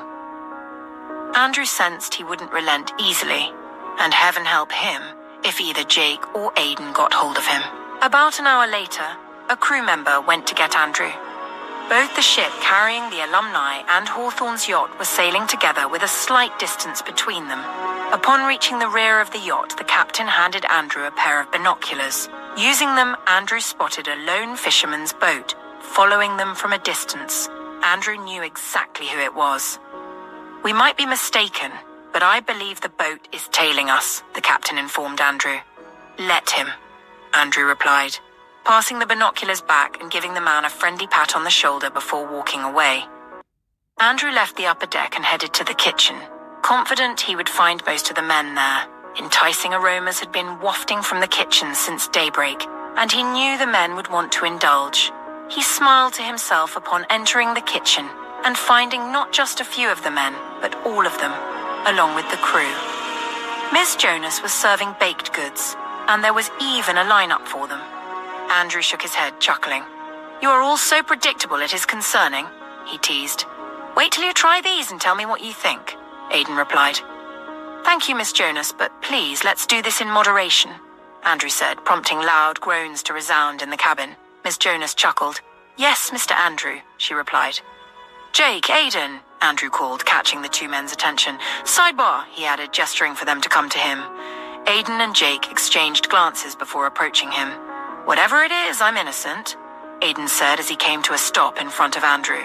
The older man shook his head, chuckling. "Like I'm going to believe that," Andrew replied. "What's up?" Jake asked, munching on his biscuits and reveling in the buttery taste as the warm deliciousness melted on his tongue. "The guy we saw on shore, the one Aidan said was Cooper," Andrew started. A frown furrowed Aidan's brows, and he slowly stopped eating. "What about him?" he asked, his voice taut with tension. "He's tailing us," Andrew delivered. "What?" Jake said in a low, incredulous tone. "Tailing us? As in, following this yacht?" Aidan clarified, just to be certain he'd heard right. Andrew nodded. "Yeah, the captain just alerted me, and I saw him in a fishing boat tailing us. He could be targeting not just our yacht, but the other ship too," Andrew replied. "Is he alone?" Jake asked. "Looks like it. I didn't see anyone else," Andrew responded. "He must really have a death wish," Jake muttered to himself. "There's something I need to tell you guys," Aidan began. Jake and Andrew directed their attention to him with furrowed brows. He didn't just sell her to sort out a gambling debt. He was also molesting her, and may have killed her mother, Aidan supplied. Jake's eyes darkened. "Didn't you say she is 18? Andrew inquired, his voice losing the calm disposition of a moment before. His tone had gone cold and chilling. "According to her, she turned 18 a few days ago," Aidan replied, and watched as the implication dawned on the men. "How far away is this guy?" Jake asked, carefully dropping the biscuits he was eating. The confectionery suddenly turned tasteless in his mouth. "I think about half a nautical mile away," Andrew replied. "Because of the other ship, the captain is maintaining a speed limit to stay side by side with the bigger ship," Andrew supplied. Jake met and held Aidan's gaze. "We should tell the captain to slow down even more then. Let's give Mr. Cooper the leverage he desperately seeks," Jake said, his voice cold and deadly. Aidan knew exactly what Jake intended. He nodded in absolute support. "I don't want him close enough to cause panic. It looks like the Harvard president is trying to revive the spirit of goodwill so they can continue with the fundraising while we sail. If they all feel threatened again, they might not have that chance before they reach the dock," Andrew said, knowing very well the two would not let Cooper off easily. "Don't worry, Andrew, he won't even get that close," Jake said and turned to walk away. Meanwhile, on one side of the top deck, Nathaniel and Ethan lounged on adjustable sun loungers and plush daybeds lined under large, retractable awnings. Nearby, Alex and Anna, along with Owen and Liam, enjoyed the infinity pool that stretched gracefully across the deck, its edges blending seamlessly with the endless expanse of the ocean. The pool, an architectural marvel, featured a glass bottom that cast shimmering light onto the lower decks, offering an enchanting view both from within and below. Designed in a sleek, ovoid shape, the pool spanned 20 feet in length and 10 feet in width. It was surrounded by lush planters with tropical flora, adding a touch of nature and creating a serene resort-like ambience. A fine misting system provided a refreshing coolness against the warm weather, while an integrated high-quality sound system filled the air with music, heightening the sense of luxury. At one end, a swim-up bar with submerged stools offered an array of cocktails without the need to leave the water. Adjacent to this was a jacuzzi section, its powerful jets promising a soothing hydrotherapy experience. A gentle waterfall cascaded into the pool, its tranquil sound complementing the surrounding elegance. Nathaniel lounged on the sunbed, propped up with piles of pillows behind him. Sipping the non-alcoholic cocktail Alex had made, he kept his eyes glued to his sons, relishing the contentment on their young faces as they competed against each other. Alex acted as the referee, while Anna cheered them on. A smile played around his mouth as Anna tried to influence the activity to avoid favoring one over the other. When the two caught on, They stopped and glowered at her, eliciting hearty laughter from Nathaniel. He could feel the strain on his stitches, but he didn't care. His sons brought him immense joy, and their presence was always a blessing. The memory of the earlier attack came to mind, and he let out a sigh. He was glad the boys didn't let it weigh on them, but he knew it had shaken them. They had refused to leave his side after Arya stitched him back up, understanding their fear of losing him. He remembered the time they had woken him up from his coma, and his eyes misted up at the memory. "You've got to make up your mind, Aunt Anna. Somebody's got to win," Owen said to Anna, sending Alex into fits of laughter. "I know, I just don't want to break either of your hearts," Anna replied with childish resignation. "Are you going to save her from them? Looks like Alex isn't doing a great job of it," Ethan quipped, making Nathaniel laugh even harder. Aunt Anna," Liam said as he swam to Anna, cupping her face with his small hands to peer into her eyes. "You've got to be cold-blooded sometimes. Disappointment breeds character. Let me crush Owen like a bug," he said, causing Alex to burst out laughing as Anna struggled to maintain her composure. "You wish?" Owen said, floating on his back with folded arms unbothered. "You should keep an eye on that one. He's got all the devil in you in him," Ethan said, gesturing at Liam. "Idiot," Nathaniel said as he picked up a pillow and threw it at Ethan, making him laugh. Returning his attention to his sons, Nathaniel smiled with pride. Much later, refreshments arrived, and Alex assisted in lifting the boys onto the bar stools, helping to serve them just as Andrew approached, handing over a satellite phone to Nathaniel. Nathaniel arched a quizzical eyebrow at him. "The Harvard School president," Andrew gestured towards the other ship where Nathaniel could see the older man standing on the deck, holding a satellite phone in one hand and waving with the other. Accepting the phone, Nathaniel attempted to sit up, grunting in pain. Andrew quickly helped him rearrange the pillows for better back support to ease the strain. "Good morning, Mr. Sanford. I hope you've managed to rest at least," Nathaniel greeted into the phone, raising his hand to wave back at the older man, plastering a polite smile on his face. "I tried, considering the circumstances, but I'm glad we've been able to put all that behind us thanks to you, your crew, and everyone who helped in their own way," the older man said with resignation. "How are you? I can see you also suffered some injury," concern lacing his voice. "I'm fine, thank you. Lucky for me, I have a resident doctor on board," he quipped. The older man chuckled. "We are lucky for the expertise we've managed to garner. They all seem to be settling in. The provisions on board far exceed those provided at the resort. And since we still have a couple of days to reach a dock, I was wondering if we could resume the fundraising. How to make that work and get everyone interested, especially the ladies, without being insensitive is a whole new challenge. But I remember you have Miss Anna Morris on your side of the fence. I heard she is quite a planner back in school. Perhaps she could help to think of something," the man suggested. Nathaniel chuckled. "I will convey the message and have everyone deliberate on the best course of action," Nathaniel replied. "Thank you, Nate. You've been a literal lifesaver," the man expressed his gratitude. "Anytime, Mr. Sanford. And I haven't had the time to ask about the Caldwell girl, Lillian. I hope the authorities have a favorable plan for her," Nathaniel inquired. "Oh, yes. Of course. With all the mayhem, we haven't had the time, have we? We handed her over to Children's Services. It turned out she had an aunt on her late mother's side who was willing to take her in. Don't worry, a Miss Sanders was sent to get her. I intend to do a follow-up and make sure the poor thing is well situated," Mr. Sanford assured. "That's a relief. Thank you, Mr. Sanford," Nathaniel replied, before concluding the call, passing the phone back to Andrew. He waited until the man was out of sight before allowing his facial muscles to relax, the smile fading from his lips. "What's up?" Ethan asked. He wants the fundraising event to still proceed and needs a creative way to spin that on everyone, Nathaniel explained. Alex swam to his side and got out of the water. Andrew left to help get Liam and Owen out of the water too and ushered them away. Alex helped Anna out of the water as Nathaniel continued. He wants Anna to plan it. Anna paused and gazed at Nathaniel with a pensive expression. I'm going to have to think about that, she mused aloud. It should help to know that more than 50% of the crew still want to salvage their weekend. Alex chimed in. Anna nodded thoughtfully. Please, whatever you come up with, make it sane and doable, Ethan warned with a suspicious stare, adding a playful gesture. Anna giggled.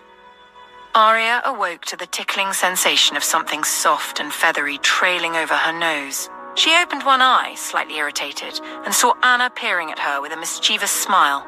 Anna was lying on the bed beside her, propped up on one elbow. I've decided you've had enough sleep. If we let Nathaniel have his way, you'll sleep through the entire trip, and I can't have that, Anna quipped. Aria chuckled as she stretched and mumbled, "What time is it?" She felt pretty rested, but wondered how long she had been asleep. "This is day 2 of leaving Agatha's nightmarish resort," Anna replied. Aria blinked and slowly sat up to peer outside. Panic surged when she saw it was already dark outside, and it was drizzling again. "What?" Aria exclaimed. Anna burst out laughing. "Relax, it's just noon, and for some reason it's dark outside already. We must be in one of those Bermuda loops or something," she quipped. Aria let out a relieved sigh, then grabbed a pillow and playfully hit Anna over the face with it. The other lady broke into a fit of giggles. Meanwhile, in the kitchen, Aidan sat on one of the tall stools nursing a drink. He'd avoided going into his cabin since morning, convincing himself it was to let Noria get adequate rest. However, the truth lingered. He couldn't shake off the memory of waking up to find her right beside him with the intent of offering herself so as to get favors.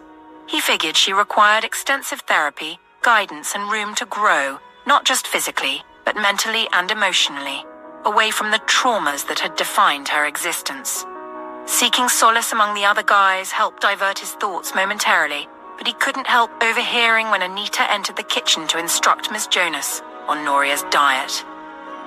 Listening in, Aidan caught the kitchen staff's report upon returning from delivering food to Noria. Miss Anita said to give her a protein shake with the food they relayed. Miss Jonas nodded, efficiently issuing orders for preparation. Aidan took comfort in knowing Noria was being well taken care of. All he needed to do was give her space. When Jake suddenly stood up with Charles following suit, Aidan didn't hesitate to trail after them into the storage locker. Standing at the entrance, he watched as Jake briskly retrieved diving gear, tossing items to Charles. "Do you guys need backup?" Aidan offered. "We don't. But if you want to lend a hand, it's a free country," Jake replied. Aidan stifled a laugh. He knew Jake could be a major jerk when he entered his Punisher mode, and catching Charles's private smirk indicated he was aware too. "That's my cue to shut up and follow your lead," Aidan muttered, joining in gearing up. The 3 deftly adorned custom-made marine diving gears, each carefully crafted for optimal performance in the challenging underwater and water environments Marines often encounter. Afterward, Jake grabbed a backpack he'd prepared earlier, and a few minutes later the 3 were submerged underwater. About 10 minutes later, they were right beside the fishing boat. The slow pace of the other ships ahead had forced the man to reduce his speed, making it easier for the team to catch up. Using the Aegis XC laser torch, designed with an intense beam of coherent light capable of effortlessly penetrating and severing the toughest materials with precision and speed, Jake went underwater just beneath the boat. He used the torch to stab through the hull, leaving enough damage to sink the boat within an hour. He then joined the others and used hand signals to instruct them to wait for his cue. Listening in to determine where the man was, they heard him muttering curses in the main cabin. Jake pulled himself onto the boat from the rear, with Aidan joining him while Charles waited. The 2 skittered to the entrance of the wheelhouse, and Jake threw a can across the deck. There was a moment of silence before the door to the wheelhouse swung open, and the barrel of a shotgun peeked out before the man himself did. He was a big fella, about 6 feet 4 inches tall, with a bulky frame that could put the fear of God into anyone. Jake didn't give him room to fully step out before he swung a punch to the man's throat. The man let out a choking sound, impulsively using one hand to hold his throat while his rifle dangled in the other. He pressed the trigger, and a loud boom rent the air. Aidan swung a punch to his wrist, fracturing it, making him drop the rifle, which Aidan then picked up and tossed overboard. Both Aidan and Jake were over 6 feet 3 and more than an adequate match for the big guy. The man was not given a chance to recover from the onslaught of blows, but still for a moment he fought back, and the three engaged in a power struggle, growling like feral animals as they fought for dominance. Charles climbed onto the boat and joined in, standing in front of the three and delivering a lethal kick to the man's groin. He went down like a rock. They dragged him inside the wheelhouse. Aidan and Charles tied him up, but when he saw Jake bring out a surgical blade, he started to struggle hard. Aidan and Charles held him down, trapping his two hands and long legs. When he made it hard for Jake to pull down his pants, Jake buried a punch in his face, making him pipe down. "Please, please don't do this. Who are you guys?" the man cried. "If you are from Antonio, please give me a few more days and I will get the money for you. I swear it. I just need to get my daughter, please," he begged. "Really?" Aidan probed. Thinking he'd gotten through to them, the man quickly nodded. Yes, please. You can even help me get her back and take her as payment for the debt. I swear she's worth thousands," he continued. Anger surged within the men. "Hey," Jake called, making the man direct his attention from Aidan to him. "I've heard you're quite the father. The best kind. Consider this your warning. If you attempt to find your daughter, you won't see us coming." "This is on her behalf," Jake said, watching as the man's eyes widened in shock. Jake used that moment to cut through his pants and inflict a severe, debilitating injury, slashing him to the hilt. The man let out a loud, agonizing cry before he passed out. Jake stitched him up, leaving the severed part on the floor. They untied him before jumping back into the water. Back on the yacht, Anna was discussing the fundraiser with Aria, bouncing ideas off her just as Jake, Aidan, and Charles climbed back on board. Anna paused, causing Aria to stop as well. Noticing the mischievous glint in Anna's eyes, Aria furrowed her brows and followed her gaze. She watched as Aidan, Jake, and Charles peeled off their masks and diving gear, revealing broad, capable shoulders, well-molded pectorals, chiseled abs that looked like they were carved from stone, and lean waists leading down to long, powerful legs. Aria cleared her throat, snapping Anna out of her thoughts and inadvertently alerting the men. They froze, their eyes darting from Anna to Dr. Hawthorne. "We, went for a swim?" Aidan stuttered, earning a disapproving glance from Jake. "What?" "I've got nothing," he whispered in frustration. Anna leaned close to Aria's ear and whispered, "I think I know just how to kick off the fundraising." Aria gave her a wary look. "I'm afraid to ask," she replied. Anna giggled, then stepped forward to stand in front of the men, who were towering over her and wearing only swim trunks. "I'm sure you've heard about the fundraiser," Anna began, her words crafted to elicit empathy before delivering the punchline. "How about you guys help by letting us auction off some of your time?" she suggested, her gaze deceptively sweet. "Auction?" Jake repeated, seemingly bemused. "Yes, the alumni will place bids for a minimum of 1 hour of your time," she explained. "Bid? Like buy our time for whatever?" Charles asked hesitantly. "I wouldn't quite put it that way. Let's just say it's whatever you're comfortable with, and the proceeds will, of course, go to charity," Anna confirmed. As if on cue, the three men looked to Aria for help. She cleared her throat, struggling to suppress a laugh. Jake, Aidan, and Charles slowly backed away, holding their wet gear in front of their groins. "What are you guys doing?" Anna asked. Ignoring her, they turned and ran down the top deck in a different direction. "Guys, come on," Anna called after them. "Thanks for the offer, Miss Anna," Jake called over his shoulder, his boyish grin making the scene even funnier. "But it's not going to be that bad, I promise," Anna shouted after them. Aria couldn't hold back her laughter any longer. Covering her mouth with her hand, she burst out laughing. Anna turned to face her, hands on her hips. "You're no help," she admonished. "Sorry, I think you scared them shitless, and that's saying something for men of their size," Aria replied, giggling. "What's going on?" Ethan and Alex appeared from the direction the men had fled, their eyebrows furrowed in confusion. "We just saw Jake and the others running off as if something spooked them," Alex said. "That's scary, considering these men are trained to face almost anything," Ethan added. Aria held one hand to her stomach and another to her mouth, doubling over with laughter. Anna, trying to keep a straight face, lost the battle and started to laugh too. "Okay, what did you two do to those poor guys?" Alex asked, folding his arms across his chest. "Nothing, I promise." I just thought we could use them as an attraction for the fundraiser and have people bid for time with them, Anna explained. Both Alex and Ethan frowned, giving her a thoughtful look. That's actually not a bad idea, Ethan muttered under his breath. See, Arya, even Ethan gets it, Anna said. Yeah, Arya replied, walking towards the guys with a thoughtful look, then started to circle them, especially Ethan. Anna, catching on, grinned mischievously and joined in, and the two started to circle around Ethan and Alex like eagles around their prey. What are you girls doing? Alex asked, a hint of fear in his voice. Anna, are you thinking what I'm thinking? Arya said. I think it's a great idea to give the ladies some variety, Anna said as the two stopped in front of Alex and Ethan.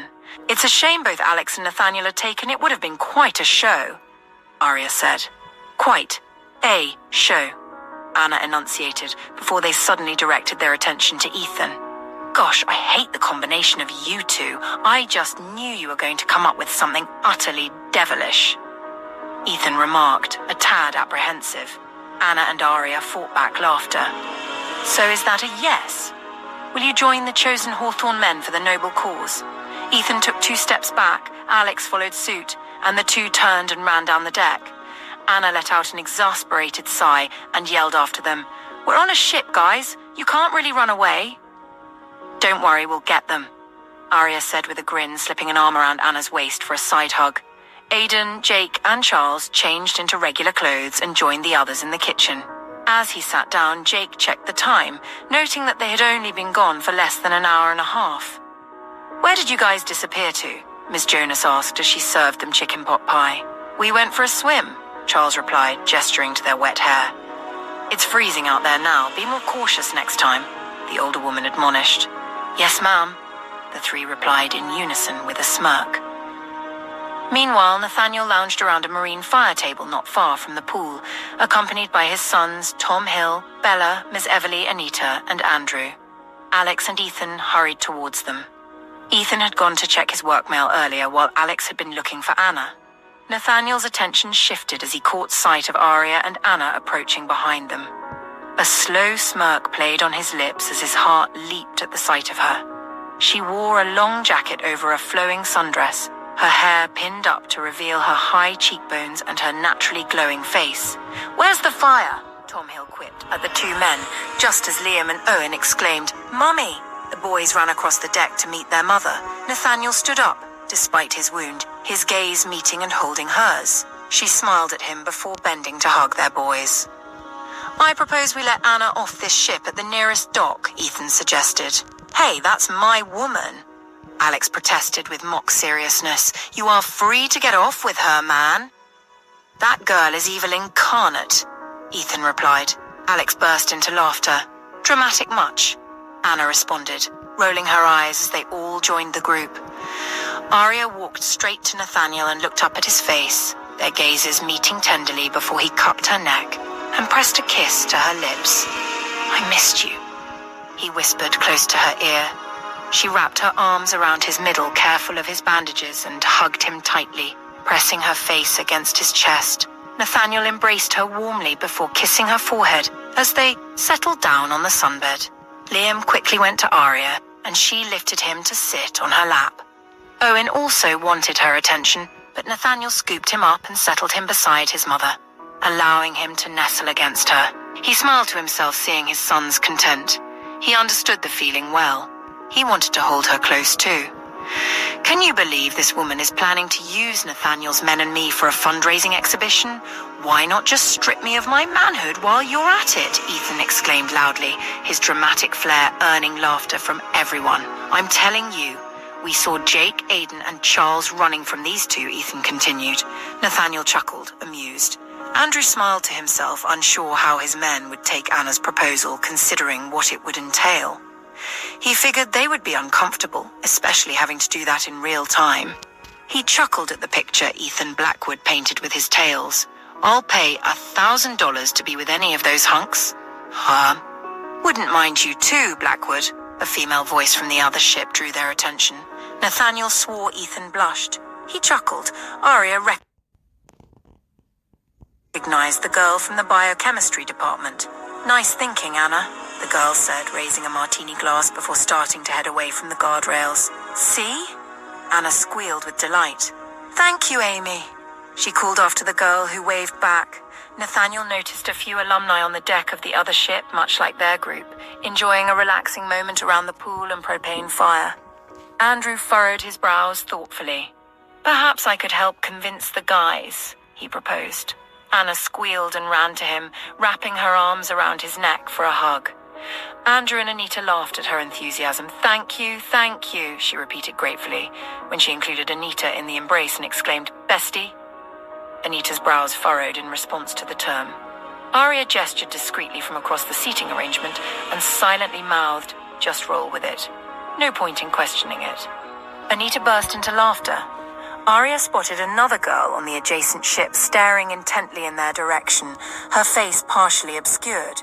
She couldn't quite make out who it was until the girl moved. It was Jessica.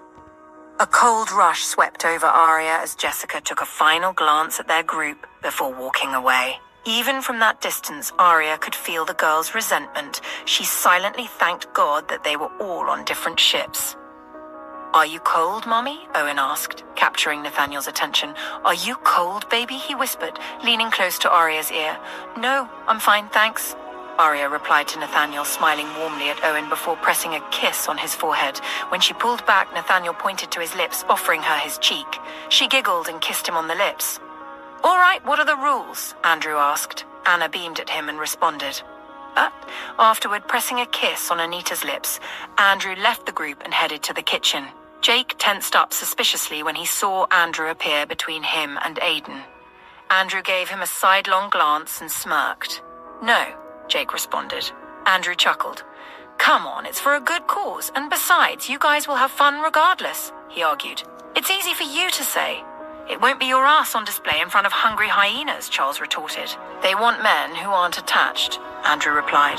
Charles and Aiden scoffed. Convenient, isn't it? Aiden muttered. What are you guys talking about? Lewis asked. Andrew grinned. I'm glad you asked, he replied in a honeyed tone. When Lewis furrowed his brows and took a step back, Jake burst out laughing. You all have trust issues, Andrew grumbled before explaining the fundraiser to them. Miss Anna said you get to state your rules and only do things you're interested in and comfortable with. What if we don't like the person who wins the auction? Can we walk away? Will asked. That's a good question. I suppose you should be able to, but you have to at least try to stomach it for an hour, Andrew proposed. Half an hour, Lewis countered. Okay, half an hour. We'll state our terms and see if they'll accept, Andrew replied. We're not going to stand there naked, are we? Will suddenly asked, his voice filled with terror as if he'd just had an epiphany. No, of course not. At least I don't think so, Andrew replied. A few hours later, Jake, Ethan, Aiden, Charles, Will, Lewis, Jordan, and the rest of the Hawthorne guards, except for Andrew, found themselves on the larger ship on the top deck, in front of a sea of faces in evening wear. They wore nothing but suit pants with suspenders. Anna had earlier suggested they all wear dark sunglasses to stay in character, but Aria insisted they wear masks instead to add intrigue, and of course for safety. Alex, standing on the sidelines of the deck, could now see the appeal. The men looked quite mysterious, and judging by the giggles and murmurs all around, it was clear the attendees were buying into it. The school president began the event by thanking everyone, asking for a minute of prayer for Alan Gregory, and even for Agatha McCarthy and her husband, before expressing gratitude to everyone for their bravery, and to Nathaniel and Aria for their ingenuity. Now, I'm going to hand over the mic to Miss Anna and let her kickstart the fun part of the night, he quipped, eliciting chuckles atop the deck. Anna, wearing an elegant black evening gown, stepped forward to accept the mic and received applause from the crowd as she gestured for the 10 men to step forward. Now, ladies and gentlemen, we are starting the fundraising event with a light-hearted offer.